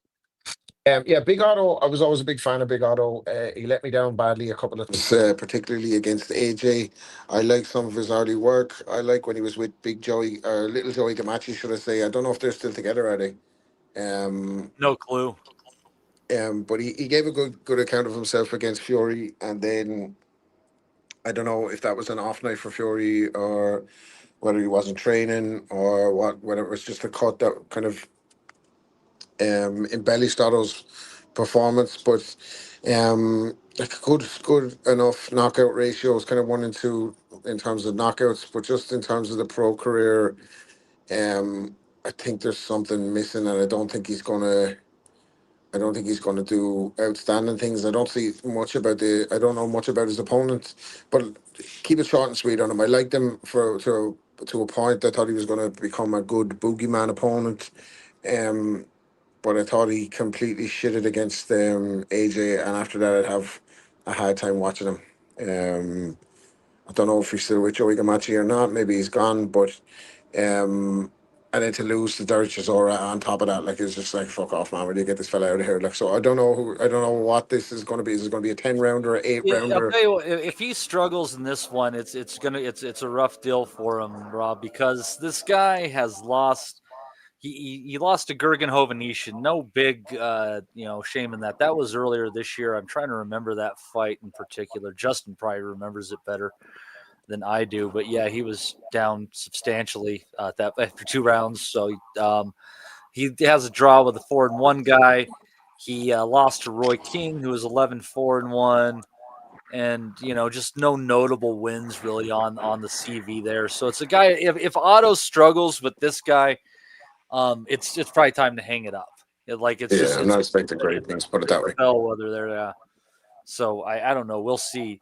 And I'll tell you what's interesting about the other fight on that one. It's just kind of one of those things that records are a little bit deceiving. Justin Figueroa, undefeated fighter. He's fighting Jose Eduardo Perdomo, who is 9-7 with and has been stopped 3 times. But if you look at his record, it's really interesting.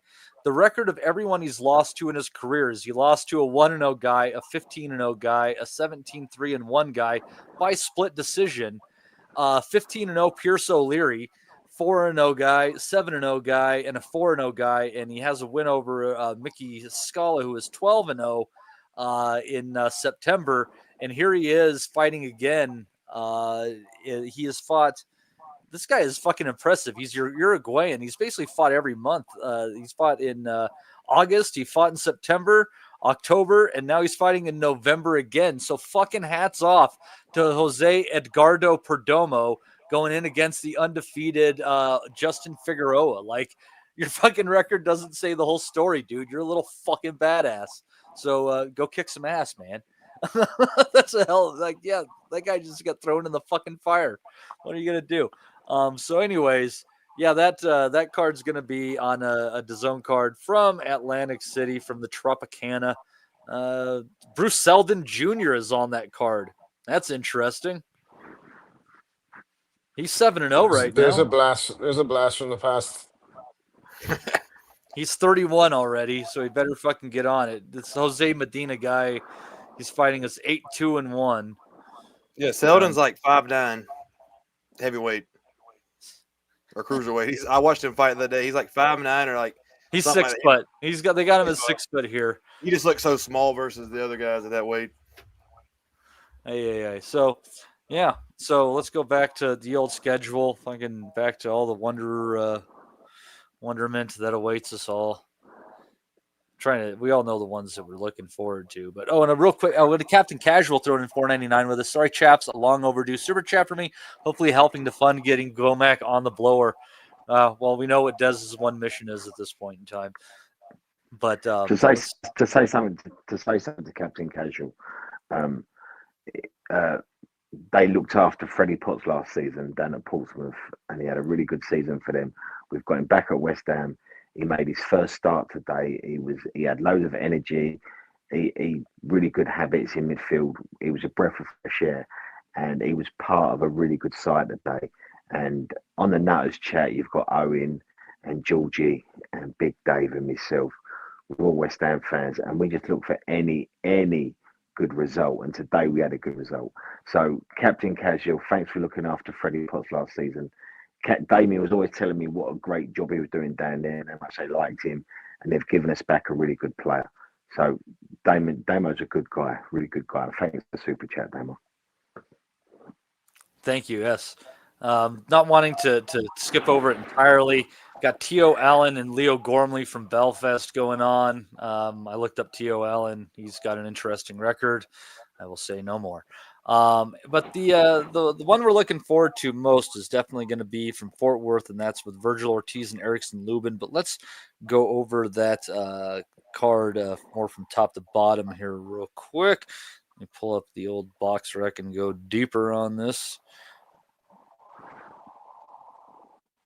So let's see here. Yeah, let's see here. What do we got here? Got Amari Jones taking on Shady Gamhur. That's a name. At a middleweight. Eric Priest is on there. Still undefeated. Eric Priest is on there. The fact that I thought that makes me think I'm probably waiting for him to lose, but I could be wrong. Maybe I'm high on him. Who knows? Maybe I'm just high. Robin Safar is on there. You might remember him from beating Sergey Kovalev. He's still undefeated at cruiserweight, taking on the also undefeated Derek Miller Jr., who I don't know that I have seen. He is out of Michigan, and he doesn't really have a win over anyone that I know off the top of my head. So that's a lot of unknowns in that cruiserweight competition. Darius Fulgham against David Stevens. Fulgham lost his last fight. Stevens is an underrated guy.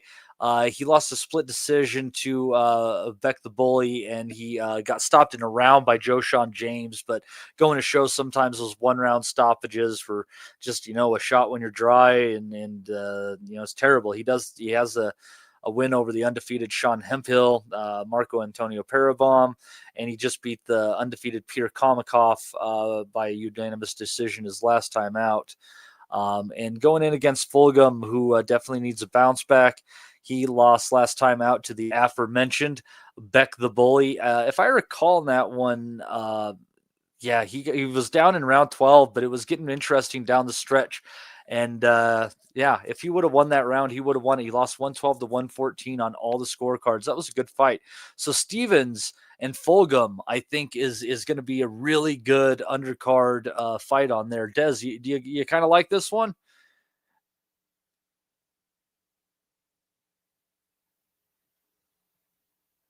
Des. Dave. I'm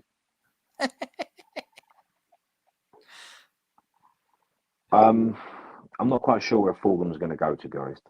I watched him I saw Fulgham against Harris Jr., Winifred Harris, and I thought there was limitations, there was a ceiling to him, and I just think he reminds me of the sort of kid that promoters put you on shows against, put you in hard fights and see, can we get rid of you? And if you win, you've earned the right to stay on. You go to the next one. I'm not quite sure there's a high ceiling for Fulgham. I could be wrong though, but he's not. Fulgham's not one that really excites me, if I'm being perfectly honest, Matty. I think this fight's going to surprise people. I think this might end up being the fight of the night. Fair enough. Yeah, I think it's a good style matchup. Both these guys are good. I think they're potentially evenly matched is what it is. They're right below maybe potentially the title level, but they're both good. And I think that that Amari Jones fight, it's kind of interesting on that one, because this dude was he's fighting Shakur Gamhor, was just rolling along, and then he lost to Steve Rolls in 2022, and that would have only been in his 12th pro fight or 13th or something like that. So I mean, not that much. But then he lost to a guy who was 6-4, and then he came back and was able to beat him in a rematch. So you just kind of wonder about this. I guess for a guy like Jones, it's a good kind of check, just because there was obviously something about this guy at one point in time, and he just didn't measure up to it.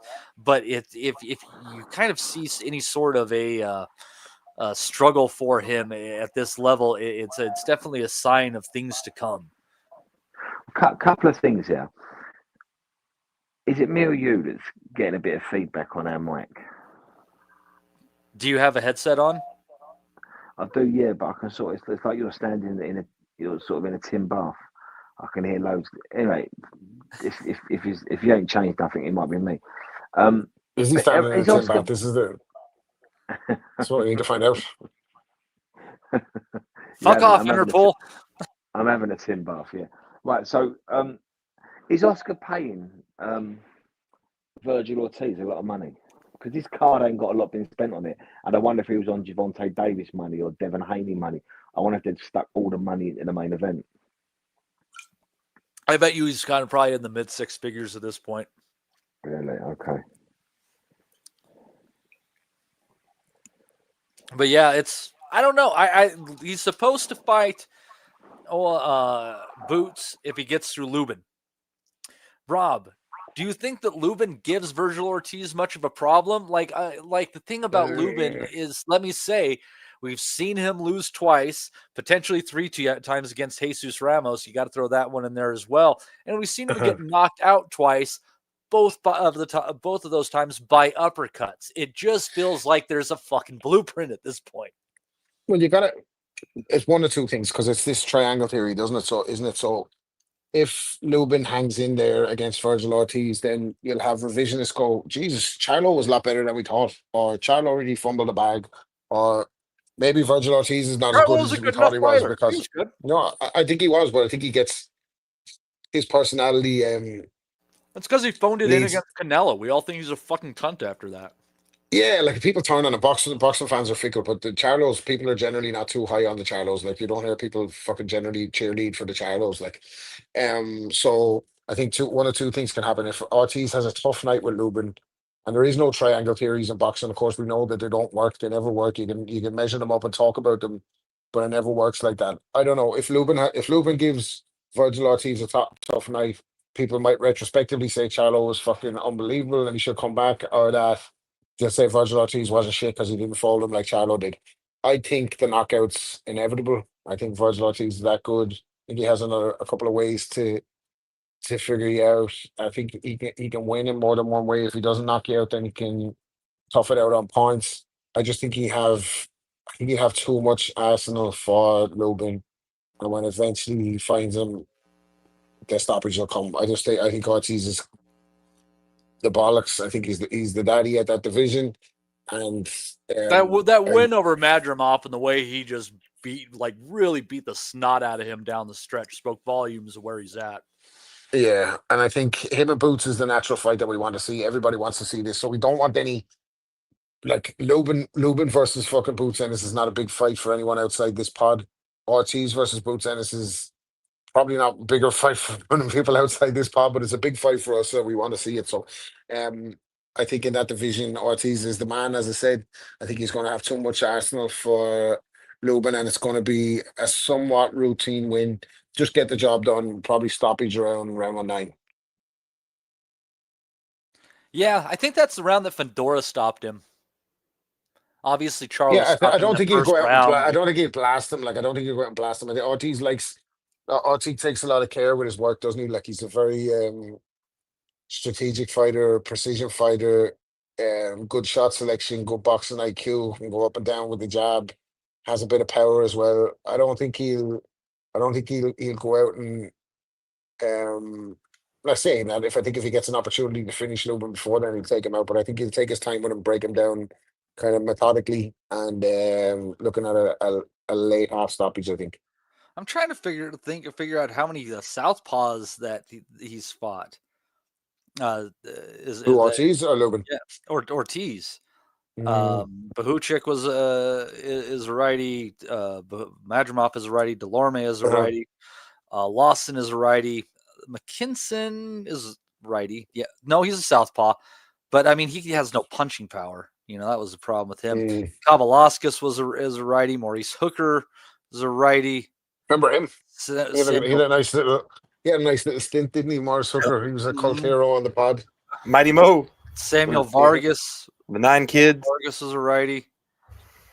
Brad Solomon was a righty. Antonio Orozco is a righty, I think. Yep. I think Lubin could have 3 hands and he's not going to do nothing with Ortiz, to be honest with you. No, that's interesting. I only came up with one southpaw in the last 6 years of his career, and that dude can't punch for shit. That's interesting. And we have seen, it we have jeopardy, seen, but I think guys like that, like if you like very rarely would you have a guy that's as good as Ortiz or as highly touted as Ortiz that he fights a guy in a different stance and then all of a sudden he has nightmares with him. And you'd have seen that between now and then. Like, what hand was he dropped with against Bahuchik? Yeah, true. Yeah. I don't know. Lubin can punch. Like, I mean, there's jeopardy there for him, but I think he can't. I think I can't see it, dude. I can't see it. I know where you're going with it, and this is the gambler in you, isn't it? Like, I'm looking for value, Rob. You're looking for the value, like, but I just don't see it. Ortiz beats him like Ortiz beats him like a drum. Probably. Yeah, I think so. He beats Lubin. Probably 6-7, like Rob said. It's not going to be. Lubin doesn't have much of a chance unless just some freak shit happens. Well, and I think it's if they really saying what you're saying, though, right? I'd like to see Ortiz get dropped, but what happens if Ortiz gets dropped heavily and he has to fucking bite down on the gum shield, fight his way through it? I think we'd all want to see that because of the potential Jaron Ennis fight down the line. Like, I don't think that's next by any stretch. I think Ennis needs that fight next more than Ortiz. You know that way.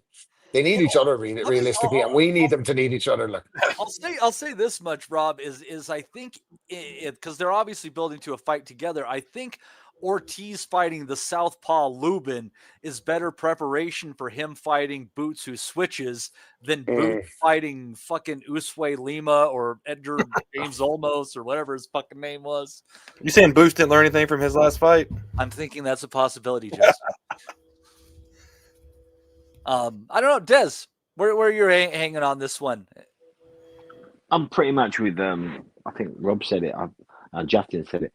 I think it's all about Ortiz this one. I think Ortiz is the main man of the division. I think his last performance against Madrimov sets him up nicely.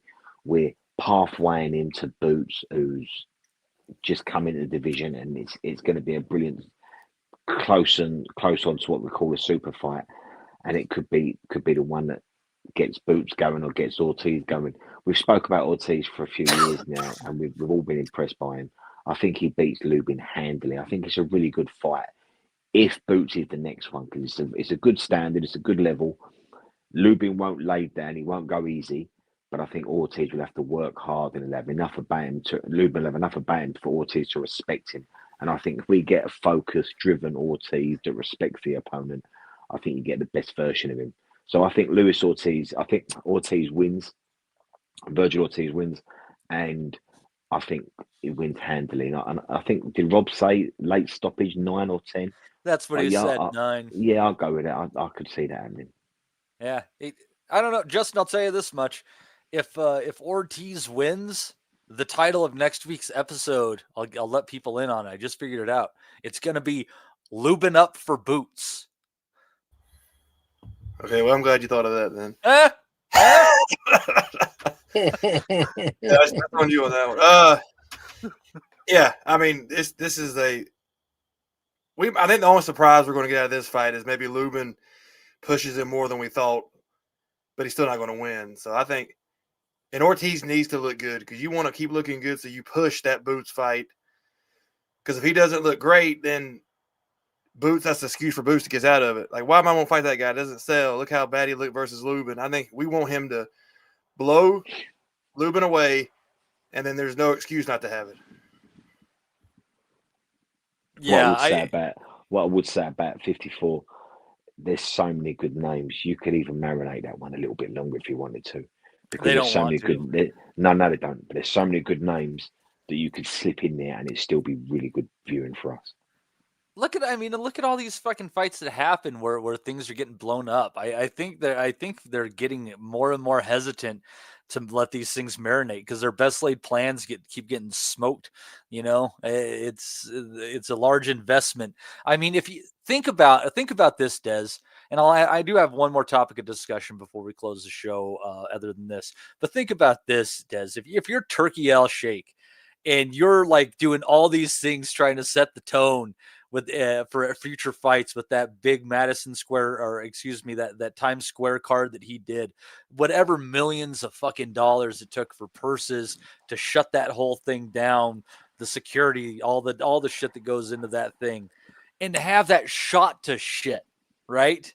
By not only a lot upset losses, but terrible action too, and stuff like that. Like at this point in time, I don't think they want to screw around with it. I'm like, no, I think they're getting moved to we're throwing you into the fireplace, and there's wins and losses for that one. I think the fans win out a lot, but I think if you're not careful about it, you ruin young fighters before you give them a chance potentially. I do agree, and what you're saying is fundamentally bang on. So I'm not going against you. I totally agree. I'd love to see Boots and Ortiz next, but if you got Boots and Fundora, or you got Ortiz and say Martazaliev, if you got Martazaliev or Boots next, none of us would be complaining. But I 100% agree with what you're saying. The big one is Boots, and if Ortiz comes through, Lubin. But there are so many good fights being made in this division. And on that subject, I'm looking at the light middles. Where's Martazaliev gone? Has he been inactive for 18 months? I think they're getting the Josh Kelly fight done. Fighting Josh Kelly, anyway. Yeah. So he's not on the rankings. So yeah. Well, I don't know. Well, it's because he's a champion for another organization. No, I'm looking at BoxRec, and his name's not there. He must have been inactive for. When did he beat Tazoo? BoxRec. I think he's the WBA, and BoxRec refuses to keep the WBA anymore. I think. Let me look. Okay, fair enough, mate. You're right. He beat Tim Tazoo a year ago. When I was a younger man with more brain cells, I used to know all this shit off the top of my head. Let's see here. Yeah, no, he's the IBF champion, Murtazaliev. WBA was a Boss Bro at this point in time. Zayas is WBO. Ortiz is the interim WBC. And that Fundora is across the street at PBC. Why don't they make that fight? Boom, that's it. And then Ennis is the WBA interim right now. God, this is all so fucking goofy as shit. But yeah, so Murtazaliev is supposed to fight Kelly. Fundora and Thurman are now fighting on whatever the Pacquiao undercard whatever happens for him in February or January. That's supposed to be where that goes. So we kind of know that Xander Zayas is a little bit up in the air at this point in time. Barreau just won that fight. So I mean, you give him a second to breathe. But yeah, they're It's a moving really good along. division, right down to Brandon Adams. There's a lot of live dogs in that division. Yeah. Let's see here. I do want to pull up. This is what I do want to talk about here. Going into this, there's. I'm trying to find a right article because it's pretty terrible. What we've seen come out about Gervonta Davis. Officially, that card is postponed. Davis is off of that card. An ex girlfriend and I thought the stuff I saw, the dates look weird. So, but that's just probably fog of war stuff. But an ex girlfriend of Davis's alleges battery, kidnapping, and other charges. She worked as a dancer at a club, and apparently she got dragged out, and he just got smacked around by him. Shit he has been accused of before, and now that card is off. At this point in time, and they're looking for another opponent. They mentioned Anthony Joshua last night, and Eddie The, Hearn. the array of opponents that they've mentioned. They Yeah, mentioned Anthony Joshua, Bud Crawford, Joseph Ngannou, and Ryan Garcia. There's take a yeah, pick there, like. yeah, and but Eddie did say that Joshua will be fighting this year for sure on one of these 3 dates. But let me just say this before we get into a group discussion on this.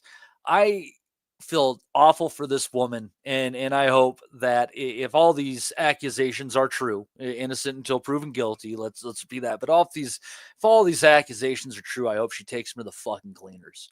All right. And this is what Gervonta Davis deserves.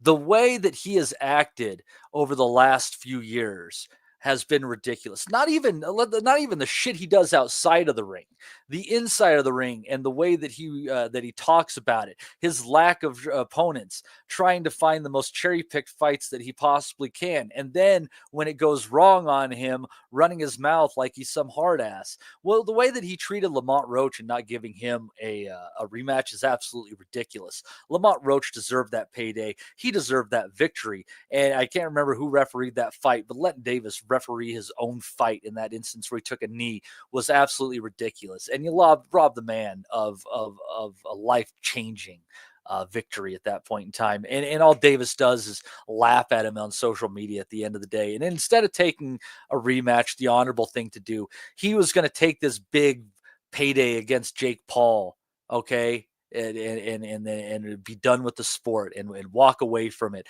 after this, travesty of an event. And now he gets none of it. And now this woman's going to take some of what he had. So as far as it goes, anything Gervonta Davis wants after this, he's going to have to earn. Now he has to get into a boxing ring. And now it's ultimately up to us how badly we want to watch it. He's completely ruined his name with boxing fans. He was one of the biggest talked about fighters in the sport. And that fight against Ryan Garcia, one of the last million plus pay-per-view buys. Yeah, like it was all set up. And he had a menagerie of opponents at 135 pounds were compelling for him to make big money on, where he would have had to have trained hard, but I could have seen him winning any of those fights when he's at the top of his game. And now he gets fucking nothing. So Gervonta Davis, it's exactly what you deserve. And from all the true fans of boxing who have watched you use this sport and run it around for everything it's worth, fuck over your opponents. Hey, a big old fuck you, buddy. I hope you enjoy every minute of it. If you're guilty. If you're guilty. No, I don't want to make light of this subject because you hear about allegations and that, like against fighters and top fighters. Tank was doing his own way of deflecting on this in the press conference when a couple of people accused him of being a woman beater. Look, dude, there's very rare, like, you don't want to. We know that false allegations happen against famous people all the time, but like I have a little one and she's about to turn 15 this week. Like, and if someone's superstar not put his hand on her to drag her anywhere, let alone fucking smack the shit out of her like is alleged in this, I'd be driving over him in the car unashamedly. Do you know what I mean? I'd be fucking doing my best to get him, He'd no be matter getting what some way. IRA, irrational rob assault. Exactly. And that's and up the irrational rob assault. But, but no, I'd be doing everything I can to equal that score. I know fellas talk tough all the time, and it's easy to say that shit. But if someone was to fucking hurt my little one or like a girl, that I'd be fucking doing everything I can to take him out. And Tank Davis has come from the hood. He's come from Baltimore, had a very, very rough upbringing. And that's an excuse up to a point. But at this guy has had opportunities. He's made millions and millions of dollars. He doesn't give a fuck about the sport, and that's cool. I was one of the people that was nearly on side with him having the Tank Davis fight or having the Jake Paul fight. If I've come from the fucking absolute bits of Baltimore and then someone's waved multi-million dollars in front of me and I don't have to even go train anymore after this, I'd be like, yeah, give me the money, sign me up. But at the same time, there has to be balance. As boxing fans, he's robbed us of great fights. I think Ryan Garcia was clearly the driving factor in that fight being made. Ryan had to come down a weight drain to make the fight. It should have driven Gervonta's star in the sport on to the point that he actually made big fights after that. He should have been the number one or number two American pay-per-view attraction behind Canelo, who's Mexican, of course, behind Anthony Joshua and Fury, He was a who are the human other big sellers highlight in the reel, sport. man. A human He highlight. had everything to it, but it was always Ellerbeed and Mayweather promotions. It was optics. He was good. I've been a detractor of Davis's resume for a long time on this, and long time listeners of the pod will remember I was super high on him when he first came about. I remember when he knocked out Pedraza, I was like, oh shit, Floyd has one here, because before that, Floyd had the likes of fucking Mikey Bay, who Nobody got knocked undone by Pedraza out. John Mulaney. Nobody knocked Yeah, out Pedraza for another 6 or 7 years after that. I don't think Yeah, either. Pedraza Rob. was a That was legit fucking tough guy. Davis flattened him, and he wasn't the favorite to win that fight. Now, before that, Mayweather promotions, Floyd had the likes of Mikey Bay, who'd won every round against John Molina, then got knocked out. He'd had won fucking every round against fucking Jordan. Was it? No, he ran Smith, 5 rounds against Cambosis, got knocked down in the last round. he had like Ishii Smith and all these guys that nobody gave a fuck about, and then he had one with Davis, and you're like, oh shit! And then they started doing the Floyd shit with him, the PBC shit with him, keeping him on this. Everything after the Pedraza fight for me was optics. He came over, he won the world title against Williams, wasn't it?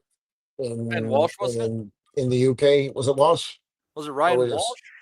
No, it was Liam Williams. No, in the UK. It was what? God, it was After Pedraza came to the UK, remember Floyd came with him. Was a Frank Warren card? Frank Warren, Frank Warren won the. I can't remember the fucking guy's name, but anyway, one of the brothers. He smacked the shit out of him as well. And then after that, everything was optics. The Mario Barrios is a decent fight. Yeah, Liam Walsh. Mario Barrios fight was optics, winning the title at 47, but it's versus Mario Barrios. The Leo Santa Cruz one. Leo Santa Cruz was a fucking featherweight.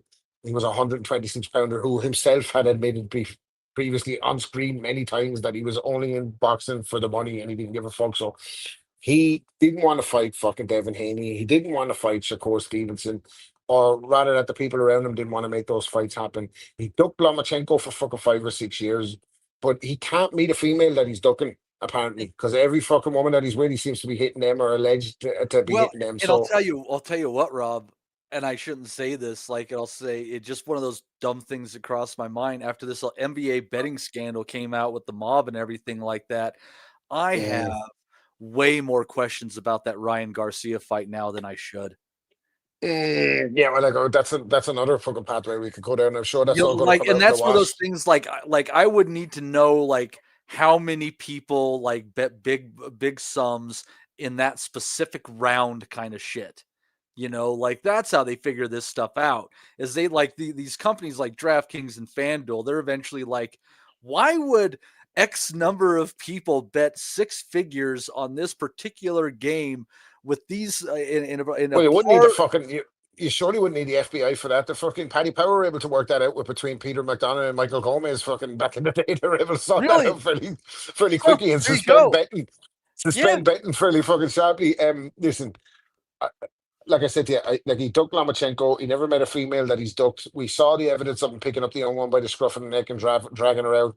Now, maybe people are taking that footage and using it to their own advantage to make allegations against him.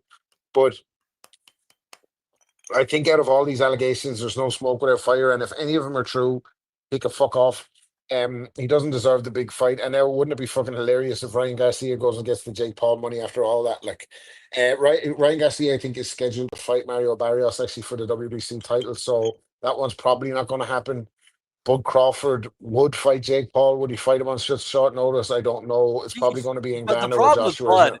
is if these crazy rumors about Jake Paul and the agreements for his fights are true, Crawford would be like, nah, dude.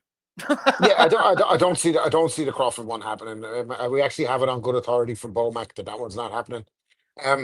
But no, jokes aside, I hate this for boxing because Gervonta Davis should have been one of the guys that's driving on the interest in boxing across in America. He should have been one of America's biggest stars. Instead, he's going to fucking, as Andy Patterson said, he's going to end up fucked out, sucked out, looking for a handout here, isn't he? Like he's going to be like Baby Bro if we don't watch his step, like, because he clearly hasn't got the right people around him. He's clearly not great on learning lessons, and how he conducts himself is fucking despicable. He can't be going around fucking smacking little ones up, especially when you got fucking devastating power in both hands. Like, who the fuck does this guy think he is? Like, Well, so if the allegations are true, we have to give him. Obviously, we have to fucking let court fucking and look at.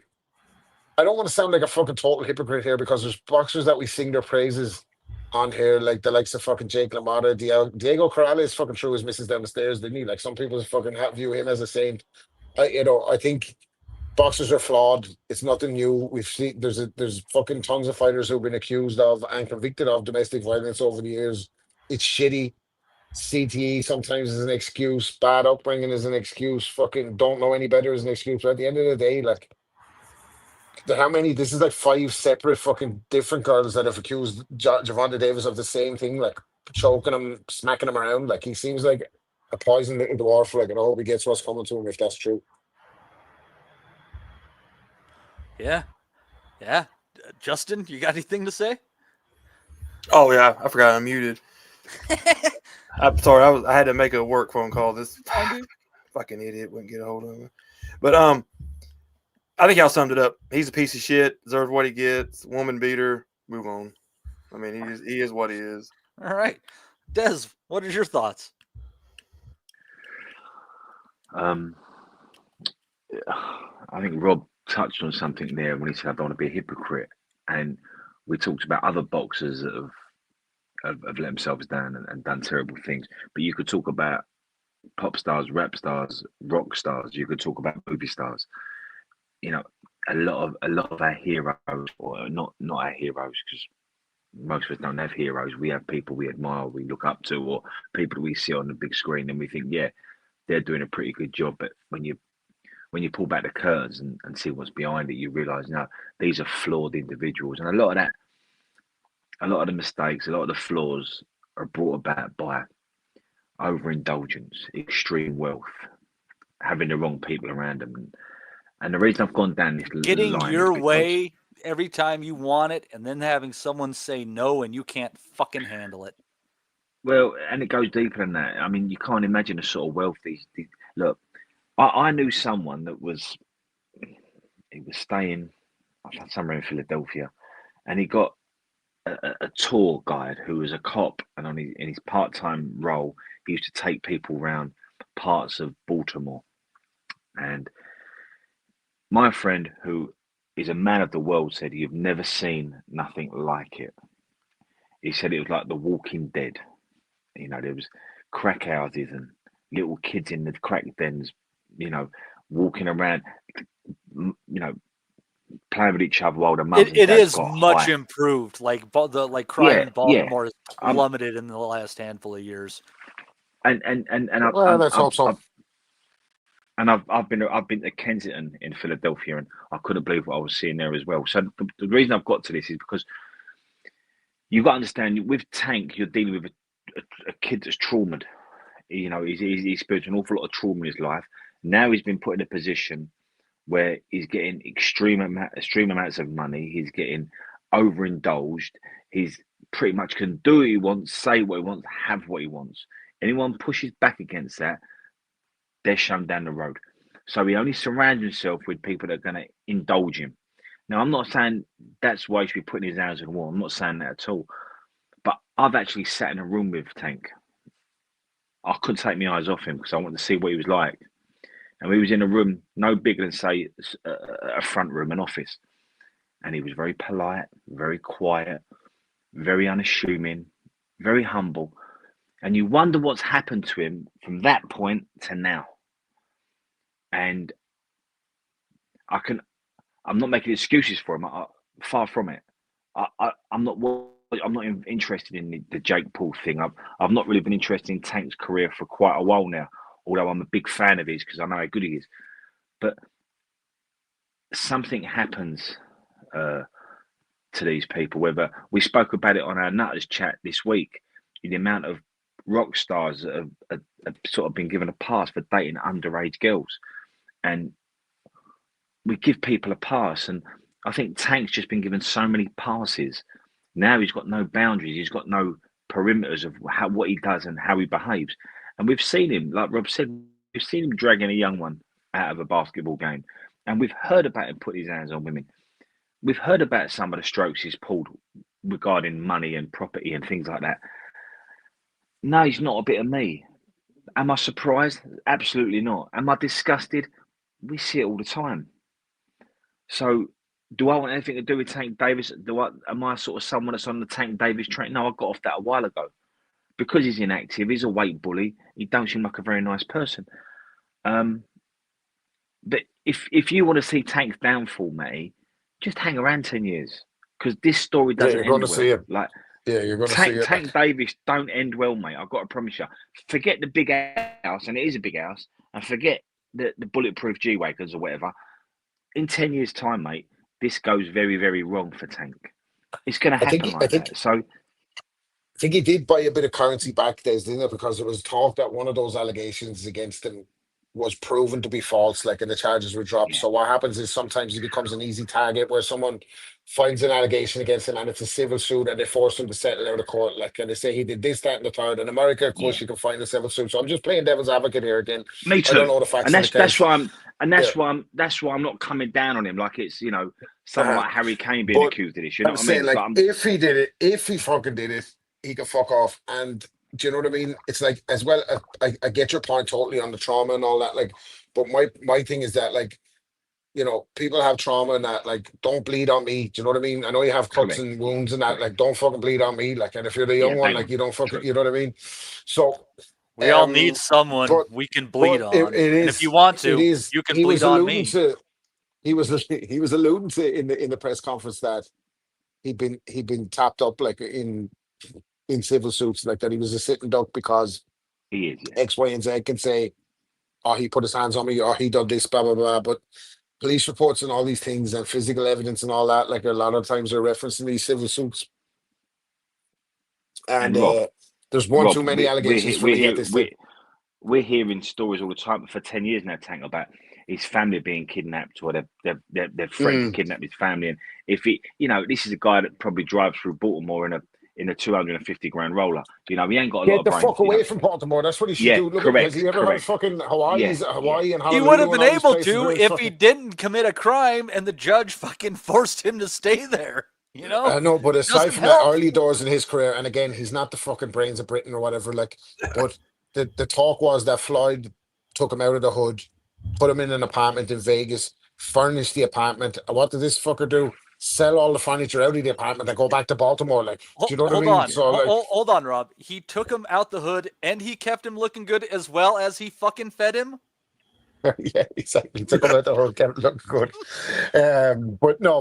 But apparently, moved him into a luxury apartment in Vegas, took him out away from Baltimore, away from the distractions, furnished the thing, and fucking Tank sold the furniture and went back to fucking Baltimore, with a Bentley in tow. You know what I mean? So he's not exactly a fucking bright spark or anything. He sold D-class Merc and bought himself a new Jeep. Yeah, he done all that. That did happen. Yeah. So I don't know. I think Des is right. This story is yet to play out in full. It's just it comes down to class, and I'm telling you guys, at the end of the day, if given an opportunity, class doesn't know any race, creed, or color. It's a choice that you make. And Tank was in a position in life where he could have chose to be classy, and he decided to stay trashy. That's what are you gonna fucking do, man? Again, Get the fuck away from Baltimore. Like, if you hadn't, why the fuck would you go back to Baltimore? Like, get the fuck away. Go He live gets in in trouble. Malibu He gets or in one of trouble these in nice Florida. places. Like, He gets in yeah, trouble I everywhere he suppose. goes. yeah, He it's gets- it's those Miami strippers, Rob. That's what fucking. Miami, you don't even need. Just go to the 7-Eleven, baby. They're fucking 24/7. Do you know what I mean? Fucking hell. Fucking dimes everywhere you look, like a Shout out to the fucking Cuban. I got my Jerry. haircut in Spain. Got my haircut in Spain this week by a Cuban fella. Never seen a boxing fight in his life, by the way. And I've met loads of Cubans over the years. Cubans in Miami, Cubans in Spain. None of them watch boxing. The only interest in Cubans, the only interest in boxing that Cubans have are the ones that were fighting for Castro. They don't give a fuck about boxing, man. I'd be talking boxing to Cubans. They don't give a shit about it. It's hilarious. They like baseball and they like football. That's what they like. Shout out Guillermo anyway, man. He did a good job. Good on him. But Matty, Right on, Guillermo. if I could just come back on something there, Sure. like, so I can't speak about Baltimore or places like in America. That's I've never, that's not where I grew up. But I grew up on a big council estate in the East End in the 80s, and what those places did, they disenfranchised people and they marginalised people. So what you'll find is, you'd have 5 tower blocks on a square mile, and there'd be a sweet shop, an off license, and a laundrette in the middle of it, and a playground. And in the morning, you might see someone in their dressing gown and slippers come to get the newspaper or a packet of fags. And they didn't think coming out of their flat, coming out of their block, over into the estate was leaving their home. They thought the estate was their home. So they'd walk about in their slippers or their dressing gown. And if you ever said to someone, what you got to do today, they say, oh, I've got to go up the high road. I've got to get into the post office. Going up the high road was like, it was like going to another town, because they were so disenfranchised, marginalised. They was isolated to this small little community that since have all been demolished and knocked down because they were terrible ideas. But that's why people like Tank always end up going back to where they come from, because they just can't settle in a part of Las Vegas. Floyd was quite unique like that. He could leave Detroit, relocate in Las Vegas, buy himself a beautiful house and live nice and really ingratiate himself with the community and that way of life. But Tank's not of that. He hasn't got that mindset, that mentality, that education, and he doesn't want to expand and develop himself as a person. So that's why Tank goes back to Baltimore. That's why Tank says, this 250 grand roller, all I want to do is shout to my mates from the street I used to live on, because that's all I want to impress. I don't want to impress people in Las Vegas or Los Angeles or New York. They mean nothing to me. I just want to go back to the hood. And it's that pull, it's that marginalization, it's that sense of outside of where I come from that's been home to me for so long. Outside of it, I'm nothing. It doesn't belong to me. It means nothing to me. And that's why people like Tank, and you could argue boxing's got more than any other sport, because they don't have the support networks. They don't have the top end people from a very early stage guiding them out of that. They go back to it, and that's where they Shields stay. events are attended in Detroit, man. Like if you outside of Michigan, Clarissa Shields is not a much of a name at all. But if you look at Really? her fights in Detroit, they're fucking they're like hype like rap concerts and shit. They fucking pack it in. Yeah. So I don't know. Like, this could be a great example. So Clarissa is doing really well, but she's of her community. She probably lives in a really nice place. Off as well, but by it's the way. probably 5 miles from where she grew up, or 10 miles from where she grew up. So would Chris, if you pick Clarissa Shields up and said, we're going to put you in Manhattan, or we're going to put you in a part of New Hampshire, how would she adapt? How would she get on without her friends, without her environment that she's used to? I'm not making excuses, by the way, for Tank Davis. I'm just saying that sometimes, I know it from myself, because friends of mine, they could never, ever imagine leaving that estate. And you think, why is that? Why can't you expand beyond that? And it was, no, this is where I'm happy. This is where I live. And their brain didn't take them to that place. So I'm just, although Tank Davis is worth however many tens of millions, and although he can have whatever he wants and be whatever he wants, he's always going to go back to there. And that's a condition he's got. Yeah. Yeah, he's perfectly. Sidebar, can we fucking get rid of Clarissa Shields now? I've had enough of her. Like, I was a big fan of her over the years. All this Layla Ali shit. Nobody gives a fucking flying fuck. Get the fuck away from us. Like, nobody cares apart from Maddie and a few other people about your shit. I Big thought it fan was. of her when she came. I thought Papoose ruined everything for you. I totally misunderstood where you were coming from. Papoose is the best thing that ever happened to her. She needs to fucking shut the fuck up, man, and get the fuck away from and leave Layla Ali alone. Like, stop fucking mentioning Muhammad Ali's name and her name in the same sentence. It's not the same shit. Like, give us a fucking break.